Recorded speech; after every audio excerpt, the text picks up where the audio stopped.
उई अम्मा हाय मैं तो मर गई, ऐसी ही आवाज निकालते हैं हम जब हम किसी डिजीजेस से या कुछ भी बीमारी से ग्रस्त होते हैं।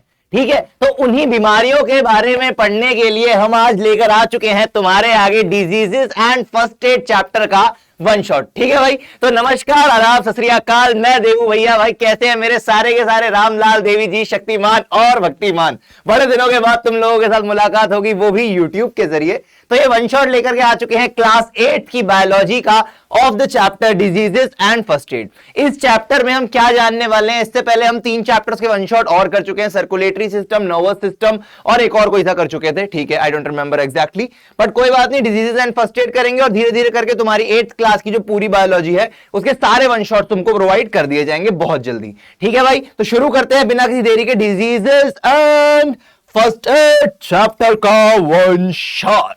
ओके ठीक है, तो शुरू करेंगे हेल्थ के साथ। ठीक है, अब देखो डिजीजेस क्या होती है, बीमारियां होती हैं, कैसी बीमारियां होती हैं उनके बारे में जानेंगे। ठीक है, फर्स्ट एड क्या होता है, उन बीमारियों को क्योर करने का एक तरीका होता है। ठीक है, फर्स्ट एड हमारे पास वो चीज हो जाती है, लेकिन उससे पहले हमको जानना पड़ेगा कि हेल्थ क्या होती है। हेल्थ तो सर हमें पता ही है, हमारी वेलबींग क्या है भाई, है ना भाई। हेल्थ हमारे पास क्या होती है, गुड हेल्थ क्या होती है, उसके बारे में उसकी एक पर्टिकुलर डेफिनेशन है जो कि WHO वर्ल्ड हेल्थ ऑर्गेनाइजेशन द्वारा प्रोवाइडेड है। उस डेफिनेशन के बारे में पढ़ेंगे, उन वर्ड्स के बारे में पढ़ेंगे, आ जाओ जानते हैं। ठीक है, तो स्टैंडर्ड व्यू जो हमारे पास होता है हेल्थ को लेकर के, वो क्या होता है, A person is considered healthy if they are not suffering from any disease। अगर किसी व्यक्ति को कोई सी भी डिजीज नहीं है, कोई सी भी बीमारी नहीं है, जरा सी चिंदी चिंदी सी भी कोई बीमारी नहीं है, तो भी वो क्या है, तब जाके वो क्या है, हेल्दी है। ठीक है, ये हो गया एक स्टैंडर्ड व्यू। ठीक है, लेकिन बीमारी के अलावा कुछ ऐसी भी भाई इमोशनल फीलिंग्स भी होती हैं, वो भी अगर इंसान की हेल्दी होनी चाहिए, तब जाकर के ही उसको ओवरऑल हेल्दी माना जाता है। ठीक है, उसके बारे में और जानते हैं। ठीक है, फंक्शनल हेल्थ क्या होती है हमारे पास, अगर मैं फंक्शनल हेल्थ की बात करूं तो good health allows a person to, अगर एक इंसान हेल्दी है, अगर उसकी हेल्थ अच्छी है, पूरा चंगा भला आदमी है, तो भाई वो क्या होगा, उसको वो हमको क्या क्या प्रोवाइड कर सकता है, वो हेल्थ, उसकी जो गुड हेल्थ होती है उसको क्या क्या करने के लिए परमिट कर सकती है, अलाउ कर सकती है। Work hard and be productive, वो बहुत मेहनती बन सकता है, बहुत अच्छे से काम कर सकता है, प्रोडक्टिव काम कर सकता है। Interact well socially with people, अपने आसपास के लोगों से बहुत अच्छे से इंटरैक्ट कर सकता है, सोशल पर्सन बन सकता है। ठीक है, apart from that enjoy leisure time, leisure time यानी कि अपना जो फ्री का वक्त है ना भाई, मुफ्त का वक्त है, जो फ्री टाइम है वो अच्छे से एंजॉय कर सकता है। अगर वो हेल्दी नहीं होगा तो फ्री के टाइम में क्या करता रहेगा, सोता रहेगा भाई, आलस फरमाता रहेगा। लेकिन भाई अगर उसके पास फ्री का टाइम बचा हुआ है, उसको भाई नींद ही नहीं आ रही, वो हेल्दी आदमी हो, एक्स्ट्रा नींद ले ही नहीं रहा, वो दिन की 6 से 7 घंटे की नींद में एकदम चंगा वाला रह रहा है ना भाई, तो एक्स्ट्रा टाइम में क्या करेगा, मौज काटेगा। ठीक है भाई, तो एंजॉय करेगा अपना leisure time. Adapt to the changes and stresses of life, उसकी जिंदगी के जो भी स्ट्रेसेस हैं, जो भी स्ट्रेस है उसको अपनी जिंदगी में, जो भी दुख वुख है आसपास का, उस सबको वो बहुत ज्यादा अच्छे से हैंडल कर लेगा। थैंक यू सो मच दीदी, बहुत अच्छे से हैंडल कर लेगा। ठीक है भाई, तो ये बात है, एक हेल्दी इंसान ये कर सकता है। अपार्ट फ्रॉम दैट WHO ने, वर्ल्ड हेल्थ ऑर्गेनाइजेशन ने हेल्थ की जो हमको डेफिनेशन दी है, वो हमारे पास क्या है, वो डेफिनेशन है that health is a state of complete physical, कि भाई फिजिकली भी हेल्दी होना चाहिए, मेंटली भी हेल्दी होना चाहिए, एंड सोशल वेलबींग भी उसकी हेल्दी होनी चाहिए, तब जाके उसको बोला जाएगा उस इंसान को कि कंप्लीटली हेल्दी पर्सन है।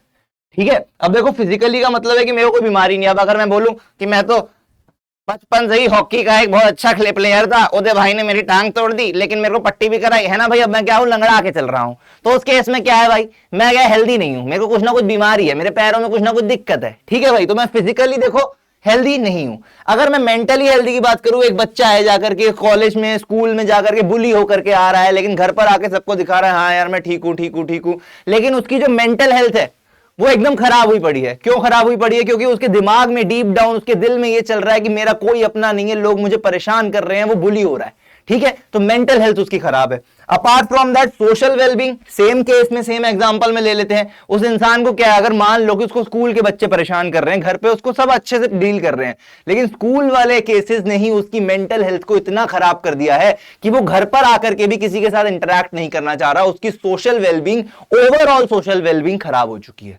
ठीक है, तो वो हेल्दी नहीं हुआ।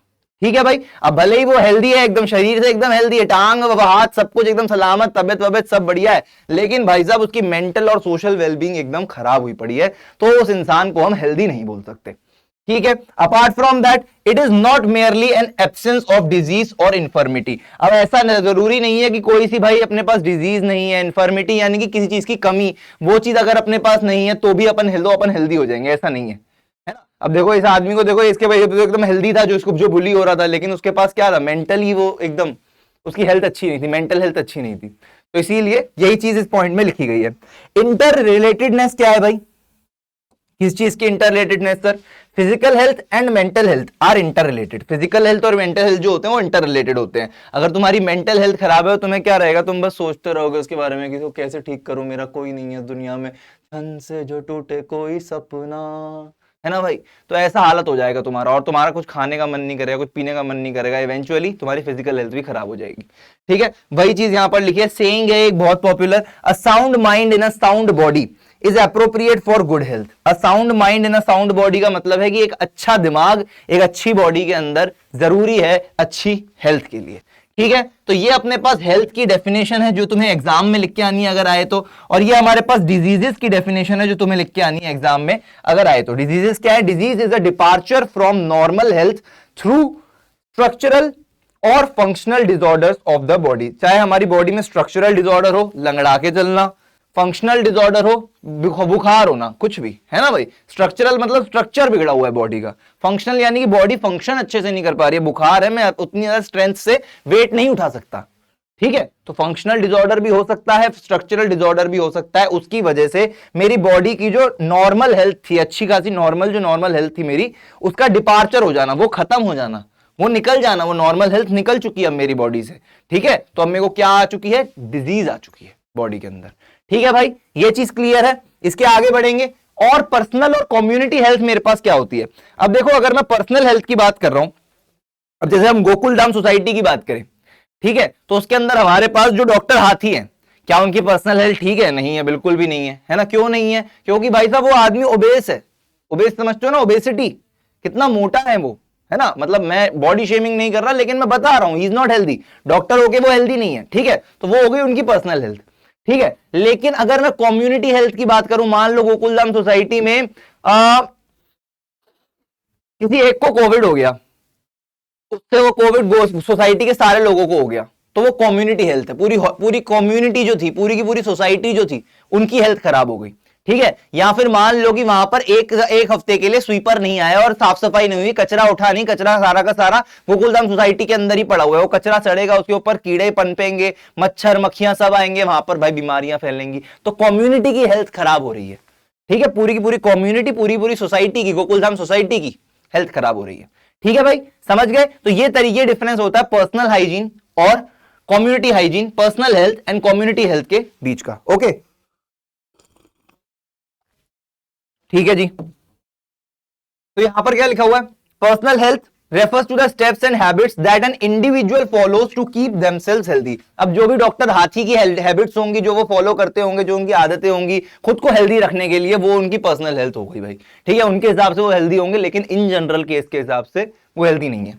ठीक है भाई, तो इंपॉर्टेंट एस्पेक्ट्स क्या होते हैं पर्सनल हेल्थ के, भाई हमको बैलेंस डाइट रखनी चाहिए। अपनी डाइट के अंदर हमें fats, carbohydrates, proteins, vitamin, nutrients सारे के सारे इक्वल मात्रा में नहीं, मतलब जितने इंपॉर्टेंट है होने चाहिए उतने रखने चाहिए, ऐसी डाइट लेनी चाहिए। ऐसा नहीं है कि ज्यादा फैट वाली डाइट, ज्यादा ऑयली डाइट हम खा रहे हैं और प्रोटीन डाइट, पनीर वनीर बहुत कम खा रहे हैं, ऐसा नहीं होना चाहिए। सब कुछ बैलेंस्ड वे में होना चाहिए। ठीक है, पर्सनल हाइजीन होनी चाहिए। पर्सनल हाइजीन के लिए तो मैं तुम्हें क्या ही बताऊं, हमेशा जब भी बाहर से आओ हाथ धोने चाहिए, ब्रश करना चाहिए दिन में ट्वाइस, है ना। तो ये नॉर्मल जो बातें होती है अपने पास, वो पर्सनल हाइजीन में आ जाती हैं। ठीक है, प्रॉपर स्लीप लेनी चाहिए, कितनी 7 से 8 घंटे की एक स्लीप लेनी चाहिए हमको दिन में। ठीक है, एक्सरसाइज एंड फिजिकल एक्टिविटी हमारी होनी चाहिए, जो कि डॉक्टर हाथी की बिल्कुल भी नहीं है, लेकिन मैं आशा करता हूं कि तुम्हारी होंगी, क्योंकि मेरी भी है थोड़ी बहुत। अभी फिलहाल नहीं है, अभी फिलहाल मेरा एक्सीडेंट हो चुका है, अभी मैं भी हेल्दी नहीं हूं, अभी करंटली तो मैं भी हेल्दी नहीं हूं, मेरा अभी रिसेंटली थोड़ा सा एक्सीडेंट हुआ। ठीक है भाई, उसके बाद मेंटल हेल्थ की बात करूं तो मेंटल हेल्थ अच्छी होनी चाहिए भाई। जैसा मैंने बताया, एक बालक स्कूल में बुली होकर के आ रहा है, उसकी मेंटल हेल्थ अच्छी नहीं है, लेकिन होनी चाहिए। If you are getting bullied, तुम्हारी देखो एज ऐसी है, मतलब देखो तुम बच्चे 8th क्लास के हो, तुम्हारी एज ऐसी है कि ऐसे चीजों से तुम ग्रस्त हो सकते हो। तो जब भी तुम्हें ऐसा कुछ फील हो रहा है कि someone is trying to rag you और बुली यू इन स्कूल या कहीं पर भी आसपास भी तुम बाहर बार खेलने जाते हो अगर, ठीक है, सबसे पहले यहाँ तो अपने किसी टीचर को बताओ, और अगर टीचर खुद कर रहे हैं, क्योंकि ऐसे भी केसेस आते हैं कि टीचर्स खुद बच्चों को मतलब ऐसा करते हैं, टेल योर पेरेंट्स, ठीक है। पेरेंट्स भी अगर उसको सीरियसली डील नहीं कर रहे हैं, काउंसलर के पास, लेकिन काउंसलर के पास भी तुमको पेरेंट्स ही लेके जाएंगे। In this scenario I would suggest you the best person you can go to is your parent, ठीक है। अपने पेरेंट्स के पास जाओ and tell them the whole thing, ठीक है, व्हाट्स हैपनिंग विद यू। एक टिप दे रहा हूं, ओके। उसके बाद अवॉइडिंग एडिक्शंस, एडिक्शंस को अवॉइड करना है, बुरी आदतों से दूर रहना है हमें, स्मोकिंग, अल्कोहल या ड्रग्स, हर चीज से दूर रहना है। ये उम्र ऐसी है, इसमें गलत आदतें जल्दी लगती हैं अच्छी आदतों से, ठीक है भाई। ये हमारी पर्सनल हेल्थ की बात हो गई। कम्युनिटी हेल्थ की अगर मैं बात करूं तो community health means the health and hygiene of all the people living in a community. एक पूरी कम्युनिटी में, गोकुल धाम सोसाइटी में अब्दुल से लेके अय्यर तक, पोपटलाल से लेके भिड़े तक, हाथी से लेके जेठालाल तक, सबकी हाइजीन बहुत इंपॉर्टेंट है। ये हमारे पास क्या बात आ जाती है, कम्युनिटी हेल्थ की बात आ जाती है। It depends on the environment, sanitation and health services available in the area. Environment यानी कि आसपास का माहौल कैसा है, सैनिटेशन यानी कि आसपास का माहौल साफ सुथरा है या नहीं है, एंड हेल्थ सर्विसेज की वहां पर हॉस्पिटल्स, क्लिनिक अच्छे हैं या नहीं है, ठीक है। क्लीन एनवायरमेंट होना जरूरी है कम्युनिटी हेल्थ अच्छी होने के लिए। आसपास की सराउंडिंग साफ सुथरे होने चाहिए, सेफ ड्रिंकिंग वाटर होना चाहिए, पानी जो होता है वो अच्छे से पीने लायक होना चाहिए, एकदम प्योर होना चाहिए, फिल्टर्ड होना चाहिए, प्रॉपर सैनिटेशन होनी चाहिए, clean toilets, covered drains and sewage system. Clean toilets होने चाहिए, कवर्ड ड्रेन्स होने चाहिए। ड्रेन्स यानी कि जहां पर पानी स्टोर्ड है, टंकियां जो पानी की होती हैं वो एकदम कवर्ड रहनी चाहिए, ताकि अगर वो खुली होंगी तो उसके ऊपर मच्छर आ सकते हैं। सीवेज सिस्टम्स जो होते हैं वो भी प्रॉपर्ली मैनेज्ड होने चाहिए, ठीक है। सीवेज सिस्टम्स पता है ना तुमको, सीवर्स वगैरह जो होते हैं, नाले जो होते हैं वो। डिजीजेस कंट्रोल प्रोग्राम्स होने चाहिए, वैक्सीनेशन और अवेयरनेस कैंपेन्स होने चाहिए। डिजीजेस कंट्रोल प्रोग्राम, जैसे कोविड बहुत ज्यादा फैल गया था, मान लो कोई सा ऐसी पिछड़ी हुई कम्युनिटी है, ऐसी कोई सी पिछड़ी हुई सोसाइटी है जिनको पता ही नहीं है दुनिया में चल क्या रहा है ना। वहां पर कोविड हो गया, लोग कह रहे खांसी जुकाम है, खांसी जुकाम, ये लो काढ़ा पी लो बेटा, ठीक हो जाओगे। ऐसा कोई हाल नहीं है वहां पे, ठीक है, ऐसा नहीं होना चाहिए। प्रॉपर अवेयरनेस होनी चाहिए, वैक्सीनेशन होनी चाहिए, ठीक है भाई। Apart from that health care facilities अच्छी होनी चाहिए, क्लिनिक्स अच्छे होने चाहिए, हॉस्पिटल्स अच्छे होने चाहिए, मेडिकल फार्मेसीज होनी चाहिए वहां पर, ठीक है। कम्युनिटी अवेयरनेस अच्छी होनी चाहिए, ये पॉइंट वैसे इसी का ही एक सबसेट है, सेम पॉइंट है, ओके। अवेयरनेस होनी चाहिए, हेल्थ एजुकेशन होनी चाहिए कि भाई साहब क्या क्या तुम्हें करना है अच्छा रहने के लिए और क्या क्या नहीं करना है, ठीक है। जो नहीं करना है वो ज्यादा पता होना चाहिए। पता चले लोग मस्ती से करे जा रहे हैं और भाई ये तो चीज करने वाली ही नहीं थी, ठीक है। अब डिजीजेस कौन कौन से टाइप्स की होती हैं, कौन बता सकता है? अच्छा बताओगे कैसे, ये तो वन शॉट है ठीक है। इसके अंदर क्या आ जाएगा भाई, हमारे पास कम्युनिकेबल डिजीज और नॉन कम्युनिकेबल डिजीज। अब कम्युनिकेबल डिजीज का क्या मतलब होता है, जो कम्यूट कर सकती है। कम्यूट मतलब समझते हो, ट्रैवल करना। जैसे तुम अगर कहो कि मैं अपने घर से कम्यूट करके अपने स्कूल तक गया, तो ट्रैवल करके अपने घर से अपने स्कूल तक गया, ठीक है। तो कम्यूट जो डिजीजेस कर सकती है, यानी कि एक बीमार बॉडी में से एक हेल्दी बॉडी के अंदर जा सकती हैं और उसको भी बीमार कर सकती हैं, वो क्या होती हैं, कम्युनिकेबल डिजीजेस होती हैं। दूसरी कौन सी होती है, नॉन कम्युनिकेबल डिजीज होती हैं, जो कि अगर हम बीमार इंसान के साथ में बैठ जाएं या कुछ भी उसके साथ इंटरेक्शन कर लें किसी भी तरीके का, तो हमें उसकी बीमारी नहीं लग सकती। That is a non communicable disease, ठीक है भाई, ये बात होती है। तो diseases are broadly classified into two main types. पहला आ जाता है अपने पास कम्युनिकेबल, या फिर इसको इन्फेक्शियस डिजीजेस भी बोला जा सकता है। इन्फेक्शियस क्योंकि इन्फेक्शन हो जाता है, हम अगर आसपास किसी से भी मिलें, इंटरैक्ट करें, तो उससे भी हमें वो इन्फेक्शन हो सकता है, ठीक है। इनका नेचर कैसा होता है इन डिजीजेस का, these diseases are spread from an infected person, unhealthy person जो होता है, इन्फेक्टेड जिसको बीमारी है, टू अ हेल्दी वन। इन टाइप की डिजीजेस को कहते हैं हम कम्युनिकेबल, ओके। कॉज क्या रहता है इनका, they are caused by germs known as pathogens. कुछ ऐसे जर्म्स होते हैं जिनको हम पैथोजेंस कहते हैं। पैथोजेंस बेसिकली क्या होते हैं, माइक्रो ऑर्गेनिजम्स होते हैं।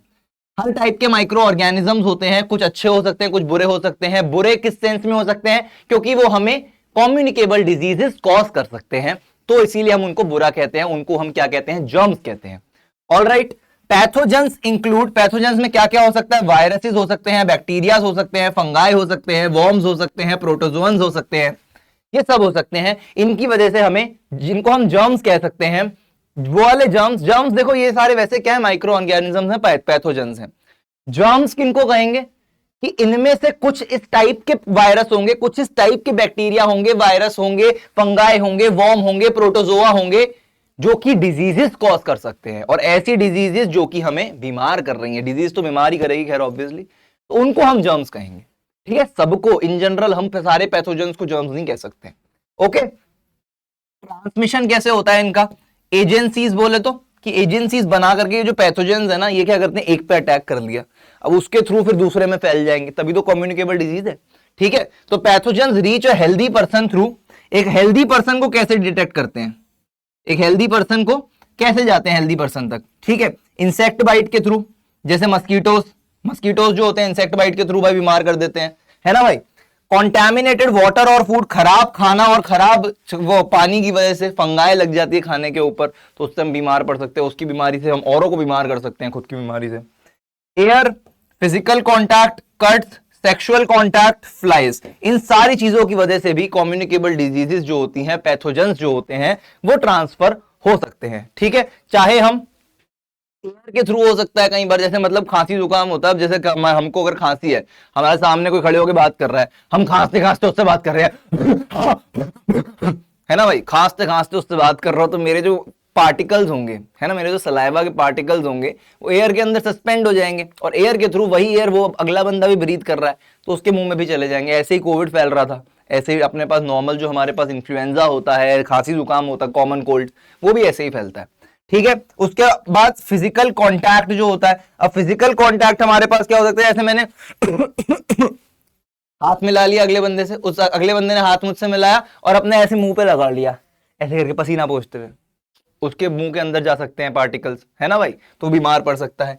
कट्स क्या होते हैं कि जैसे मतलब मेरे को कट लगा हुआ है किसी चीज का, और मेरे को कोई सा ब्लड इन्फेक्शन है, और मेरा कट को ऑपरेट करते हुए मतलब किसी ने मेरे कट पे हाथ लगा लिया, तो वो ब्लड उसके हाथ पे लग गया, ब्लड गलती से भी उसकी स्किन के अंदर अगर चला गया तो फिर उसको बीमारी पड़ जाएगी। ठीक है, सेक्सुअल कांटेक्ट क्या होता है? सेक्सुअल कांटेक्ट बोले तो, सेक्सुअल कांटेक्ट तुमको पता है क्या होता है, रिप्रोडक्शन चैप्टर तुम सब पढ़ चुके हो। सेक्सुअल कांटेक्ट के थ्रू भी हमारे पास कुछ ऐसी डिजीजेस होती है, कम्युनिकेबल डिजीजेस होती है, जो कि फैल सकती है। ओके, कॉपुलेशन के थ्रू बेसिकली, ठीक है, कॉपुलेशन, ठीक है। उसके बाद फ्लाइज के थ्रू भी फैलता है। ओके, एग्जांपल्स क्या क्या रहते हैं इसके? Cholera, viral fever, chicken pox, malaria, typhoid, AIDS etcetera, AIDS भी रहता है। ओके, आगे बढ़ते हैं। नॉन कम्युनिकेबल डिजीजेस कौन सी होती है भाई हमारे पास? जो कि एक इंसान से, अनहेल्दी पर्सन से, इन्फेक्टेड पर्सन से हेल्दी पर्सन में नहीं फैलती हैं, उनको कोई टेंशन लेने की जरूरत नहीं है। मतलब ऐसा भी नहीं है कि भाई तुम अगर बीमार हो और जाकर के अगले हेल्दी पर्सन के ऊपर खांस रहे हो, हाँ भाई मेरे को कम्युनिकेबल डिजीज नहीं है, मैं तुझ पे खांस सकता हूं, ऐसा भी कुछ नहीं करना भाई। ठीक है, एथिक्स होते हैं, थोड़े से मैनर्स होती हैं, बड़े आए। ओके भाई, तो इसका भाई नेचर क्या रहता है? These diseases can not spread from an infected person to a healthy person, ये इस तरीके से नहीं फैलती है। दे आर नॉन ट्रांसमिसिबल, ये ट्रांसमिट नहीं होती।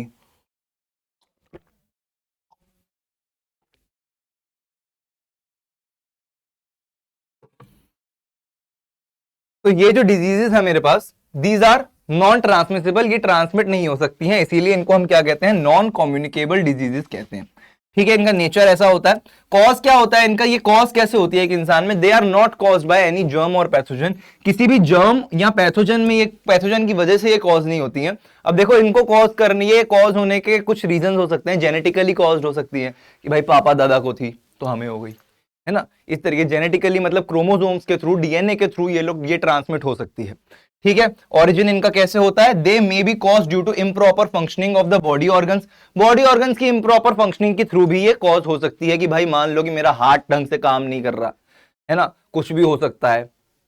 मेरी मान लो कि मैंने हेल्थ, जैसे मैं अपनी हेल्थ का ध्यान नहीं रख रहा, ठीक है, कोलेस्ट्रॉल मेरा बढ़ गया, तो वो मेरे पास क्या है? कम्युनिकेबल नहीं है। अब एक कोलेस्ट्रॉल बढ़े हुए आदमी के साथ तुम बैठ जाओगे, क्या तुम्हारा भी कोलेस्ट्रॉल बढ़ जाएगा? नहीं नहीं नहीं, कि भाई फोमो हो रहा था मेरे को भी, फियर ऑफ मिसिंग आउट, मैं सोच रहा था कि अपना भी कोलेस्ट्रॉल थोड़ा सा बढ़ा लूं, नहीं नहीं, ऐसा हाल नहीं होता।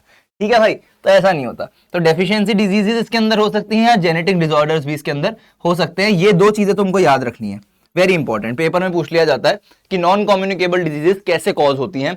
एक तो डेफिशिएंसी डिजीजेस हो सकती हैं, किसी चीज की कमी हो गई या किसी चीज की ज्यादा मात्रा हो गई, तेल वेल ज्यादा खा लिया तुमने तो कोलेस्ट्रॉल बढ़ गया। ठीक है, कमी किसी चीज की होगी, आयोडीन की कमी हो गई, गोइटर हो गया, ठीक है, तो उसके अंदर डेफिशिएंसी डिजीजेस आ जाती है, और जेनेटिक डिसऑर्डर्स की वजह से भी हो सकता है। एग्जाम्पल्स कैसे हो गए, डायबिटीज जिसको हम नॉर्मल लेमैन लैंग्वेज में शुगर भी कहते हैं, हार्ट अटैक कोलेस्ट्रॉल बढ़ने की वजह से होता है। ओके, आगे बढ़ते हैं। मैल न्यूट्रिशन हमारे पास क्या होता है, माल न्यूट्रिशन क्या होता है भाई, माल न्यूट्रिशन होता है कि हमारे पास एक ऐसी कंडीशन होती है that occurs when a person does not get a proper diet, proper balance diet basically, ठीक है। तो मैल न्यूट्रिशन हमारे पास क्या होता है, अब देखो नाम के अंदर ही क्या है, न्यूट्रिशन, और मैल उसके आगे लिखा हुआ है, अभी मैल वाली नहीं है, जो वाले मैल नहीं है, मैल मैल न्यूट्रिशन का मतलब है कि न्यूट्रिशन की कमी, ठीक है। तो means a condition that occurs when a person does not get a proper amount और टाइप ऑफ फूड न्यूट्रिएंट, देखो न्यूट्रिएंट इसके अंदर भी है, न्यूट्रिशन इसके अंदर भी है नाम में, तो न्यूट्रिएंट्स उसको प्रॉपर नहीं मिल रहे हैं, फूड न्यूट्रिएंट्स या तो मिल ही नहीं रहे हैं या फिर प्रॉपर अमाउंट नहीं मिल रहा है, ठीक है। It can happen due to little food, कम फूड की वजह से, या फिर ज्यादा फूड खा जाने की वजह से। ज्यादा की वजह से कैसे हो सकता है सर, चल मान ले कि भाई रोज के रोज तू बर्गर पे बर्गर खाया जा रहा है, बर्गर पे बर्गर खाया जा रहा है, तेरी बॉडी को और भी तो न्यूट्रिएंट्स की जरूरत है। बर्गर से देखो क्या मिल जाएगा, देखो थोड़े से कार्ब्स मिल जाएंगे, देखो थोड़ा सा फैट मिल जाएगा, अगर तू चिकन बर्गर खा रहा हो सकता है थोड़ा सा प्रोटीन मिल जाए। अपार्ट फ्रॉम दैट वाइटामिन का क्या, वाइटामिन कैसे मिलेंगे, मिनरल्स कैसे मिलेंगे, तू और कुछ खा ही नहीं रहा, सिर्फ बर्गर ही खा रहा है ना, तो वो तेरी बैलेंस डाइट नहीं है, ठीक है। तो ये बात है। और imbalance of nutrients, imbalance of nutrients की वजह से भी ये हो सकता है malnutrition. Types of malnutrition क्या होते हैं, अंडर न्यूट्रिशन की भाई साहब हम कम खा रहे हैं, डेफिशिएंसी है ये न्यूट्रिएंट्स की डेफिशिएंसी है, ठीक है। प्रोटीन डेफिशिएंसी हो गया एग्जांपल इसका, स्टारवेशन हो गया, स्टारवेशन यानी कि भूखमरी, है ना, स्टारवेशन यानी भूखमरी, जो कि अफ्रीका में एक टाइम पर हुई थी, इंडिया में एक टाइम पर हुई थी, अब तो क्या है भूखमरी से तो खैर कोई नहीं मरता है, ठीक है। ओवर न्यूट्रिशन हमारे पास एक एग्जांपल इसका आ जाता है कि ज्यादा हमने खा लिया, when a person eats more than required leading to obesity और एंड रिलेटेड इश्यूज। जब ज्यादा ओबेसिटी हो जाती है, ज्यादा खा लेते हैं, जितना रिक्वायर्ड है उससे ज्यादा खा रहे हो भाई, तुम खाते जाओ खाते जाओ खाते जाओ, दुनिया के लिए मत छोड़ना बड़े आए, ठीक है। तो एग्जाम्पल क्या है इसका, ओबेसिटी, डायबिटीज ज्यादा शुगर की मात्रा लेने का, स्टार्च ग्लूकोज ज्यादा लेने का, हार्ट डिजीज ज्यादा तेल पीने का, तेल पीने का मतलब तेल को डायरेक्टली मुंह पे लगा के नहीं पी रहा है, खाने वाने के थ्रू, जंक फूड, ज्यादा ऑयली फूड खाने से कोलेस्ट्रॉल बढ़ता है, हार्ट अटैक हो सकता है। ओके, इम्बैलेंस न्यूट्रिशन का अगर मैं एक एग्जांपल लूं तो उसके अंदर क्या आ जाता है हमारे पास, ईटिंग टू मैनी कार्बोहाइड्रेट्स। इसके अंदर क्या है कि ज्यादा कार्बोहाइड्रेट्स हमने खा लिए बट फ्यूअर प्रोटीन्स और वाइटामिन, तो कम अपन ने वो खा लिया। मैं बर्गर वाला तुमको एग्जांपल ले रहा था, तुम कह रहे सर हम तो चिकन बर्गर खाते हैं सर, उसमें तो प्रोटीन होता है सर। अब बेटा तू प्रोटीन ही प्रोटीन लिए जा रहा है, उसके अंदर वाइटामिन कहाँ है, नहीं है, है ना। अब तू कहे कि सर उसमें गाजर डाल दूं, हाँ, तू अगर सब कुछ डाल करके पूरा प्रॉपर मैनेज करके अच्छा हेल्दी बर्गर खा रहा है तो उसमें कोई प्रॉब्लम नहीं है, तू रोज खा, तू बैलेंस डाइट ले रहा है फिर, ठीक है। तो वो चीज आ जाती है हमारे पास, the diet should be balanced not imbalanced, ठीक है, इम्बैलेंस सॉरी। ओके, तो मैल न्यूट्रिशन के हमारे पास कॉजेस क्या क्या रहते हैं, eating an unbalance diet, unbalance diet खाओगे तो हो जाएगा, poverty and lack of access to healthy food. जब गरीबी होती है, हम अच्छा खाना नहीं खा सकते, तो हमारे क्या हो सकती है, मैल न्यूट्रिशन हो सकती है, पतले रह सकते हैं, हमारा कद छोटा रह सकता है, हमारी हाइट हमारी ग्रोथ हम रुक सकती है, सारे के सारे मैल न्यूट्रिशन के कॉजेज होते हैं, इफेक्ट्स होते हैं बेसिकली। इम्प्रॉपर कुकिंग मेथड्स की भाई लॉस ऑफ न्यूट्रिएंट्स, हम बना ही खाना इस तरीके से रहे हैं कि उसके अंदर कुक करते करते उसके सारे न्यूट्रिएंट्स ही गायब हो जा रहे हैं, ठीक है। तो कुकिंग मेथड अच्छा होना चाहिए हमारा। Diseases that affect digestion and absorption, diseases ऐसी हो सकती हैं जो कि हमारी डाइजेशन और एब्जॉर्प्शन को खराब कर सकती हैं, ये भी कॉज हो सकता है मैल न्यूट्रिशन का। Ignorance about balance diet, balance diet कुछ नहीं होती भाई, बैलेंस कुछ नहीं होता, बैलेंस सिर्फ लाइफ में बना के चलना चाहिए अपने आसपास के लोगों के साथ, सारी की सारी वाहियात बातें हैं, खाने के अंदर भी हमारा बैलेंस बना होना चाहिए, तभी तो उसी को बैलेंस डाइट कहते हैं बेटा। ओके, उसके बाद इफेक्ट्स ऑफ मैल न्यूट्रिशन क्या क्या होते हैं हमारे पास, वीकनेस एंड फैटीग, फैटीग यानी कि थकान, है ना, वीकनेस ही महसूस हो रही है, कमजोरी थकान महसूस हो रही है, ये हमारे पास मैल न्यूट्रिशन का एक होता है भाई इफेक्ट, असर। स्टंटेड ग्रोथ इन चिल्ड्रन की भाई ग्रोथ रुक जाती है। पुअर इम्यूनिटी, इम्यूनिटी वीक हो जाती है, जो भी कोविड हुआ, खांसी जुकाम हुआ, जल्दी पकड़ लेगा तुम्हारी बॉडी को, इम्यूनिटी वीक है, ठीक है। फ्रीक्वेंट इन्फेक्शन होने लगेंगे, कोई सा भी इन्फेक्शन हो। Poor concentration and learning ability, learning ability कम हो जाएगी, याद नहीं रहेंगी चीजें, एकदम मंद बुद्धि बन जाओगे, बैगन, ऐसा हाल हो जाएगा, ठीक है। इन सिवियर केसेस, कुछ केसेस में severe cases can cause deficiency diseases, बहुत कम केसेस ऐसे रहेंगे जो कि बहुत ज्यादा संगीन हो जाएंगे, बुरा केस हो गया भाई, ज्यादा मात्रा हो गई माल न्यूट्रिशन की, अब क्या होगा, अब डेफिशिएंसी डिजीज हो जाएगी, ठीक है, डेफिशिएंट हो जाओगे उस चीज के अंदर, बहुत टाइम तक बीमार रहोगे। ठीक है, ओके, आगे बढ़ेंगे। ये एक भाई तुम्हारे लिए लगाया है कि कौन कौन सी चीजों की वजह से, कौन कौन से न्यूट्रिएंट्स की डेफिशिएंसी की वजह से, चाहे प्रोटीन हो, प्रोटीन प्लस एनर्जी हो, vitamin A, vitamin B1, vitamin C, vitamin D, iron, iodine, और लास्ट में ये कैल्शियम है, दिख नहीं रहा होगा तुम्हें। ये तुम्हें रीड करना है कि तुम्हें क्या क्या न्यूट्रिएंट की कमी से क्या क्या बीमारी हो सकती है और क्या क्या उस बीमारियों के सिम्टम्स हैं। ये रही बीमारी, ये रहे बीमारियों के सिम्टम्स, और ये रहे वो चीजें जिसको तुम लेने से अपनी उन बीमारी को क्योर कर सकते हो। ठीक है, ये चीज तुम्हें पता होनी चाहिए, ये तुम्हें खुद रीड करना है। ओके, आगे बढ़ेंगे। क्या है भाई, ये क्वेश्चन कर लेते हैं थोड़े से। What are the 3 core aspects of well-being included in the WHO's definition of complete health? WHO के हिसाब से हमारी complete health, अच्छे खासे हेल्दी हम कैसे बनेंगे? जब हमारी फिजिकल हेल्थ स्ट्रांग होगी, मेंटल हेल्थ स्ट्रांग होगी और सोशल हेल्थ स्ट्रांग होगी। कि भाई साहब सबसे घुल मिल के बात कर रहे हैं, मजा कर रहे हैं। ठीक है, तो फिजिकल अच्छी होनी चाहिए, इकोनॉमिकल, अबे हट, फिजिकल, मेंटल एंड सोशल, बहुत बढ़िया, ये होगी। Physical, emotional and financial. Financial क्या है? पैसा तो हाथ की मैल होता है बबुआ, आएगा जाएगा, कमा लेंगे, अच्छे रहेंगे तो। Social, spiritual and physical. Spiritual भगवान को पूछना चाहिए, हाँ पूछ लो, लेकिन नास्तिक लोग भी तो होते हैं ना भाई, एथीस्ट भी तो होते हैं जो कि चंगे भले रहते हैं, अच्छे हेल्दी होते हैं। तो कोई नहीं, ये भी हमारे पास WHO के हिसाब से तो सही डेफिनेशन नहीं है। सही डेफिनेशन क्या है कि फिजिकली हेल्दी होना चाहिए, मेंटली होना चाहिए एंड सोशली होना चाहिए। Okay, diseases that can spread from an infected person to a healthy one are known as communicable diseases, सब जानते हैं। ठीक है, नॉन कम्युनिकेबल डिजीज ना, फंक्शनल डिजीज ना, कम्युनिकेबल और infectious diseases yes, chronic diseases भी नहीं होती। Alright, the disease causing germs, microorganisms responsible for infectious diseases are specifically called pathogens. ठीक है, वेक्टर्स, पैथोजेंस, एंटीबॉडीज, इन्फर्माई, pathogens. Okay, communicable diseases can be transmitted through which of the following agencies, कौन सी agencies के through हमारे पास जो communicable diseases हैं वो फैल सकती हैं, स्प्रेड हो सकती हैं? जेनेटिक इनहेरिटेंस के थ्रू हो सकती हैं? नहीं, ये तो नॉन कम्युनिकेबल का होता है, जेनेटिक और डेफिशिएंसी वाला तो। डेफिशिएंसी ऑफ मिनरल्स, ये भी भाई नॉन कम्युनिकेबल है। Insect bite like mosquitoes, yes, insect ने अगर किसी एक बीमार इंसान के ब्लड के अंदर अपने वो घुसाया है, क्या कहते हैं, वेक्टर घुसाया है, और वही वेक्टर दूसरे इंसान, हेल्दी इंसान के ऊपर, तो उसको हो जाएगा, तो ये एक हो सकता है। इम्प्रॉपर डाइट नहीं, ठीक है, तो option C will be the correct option. Alright, ठीक है जी।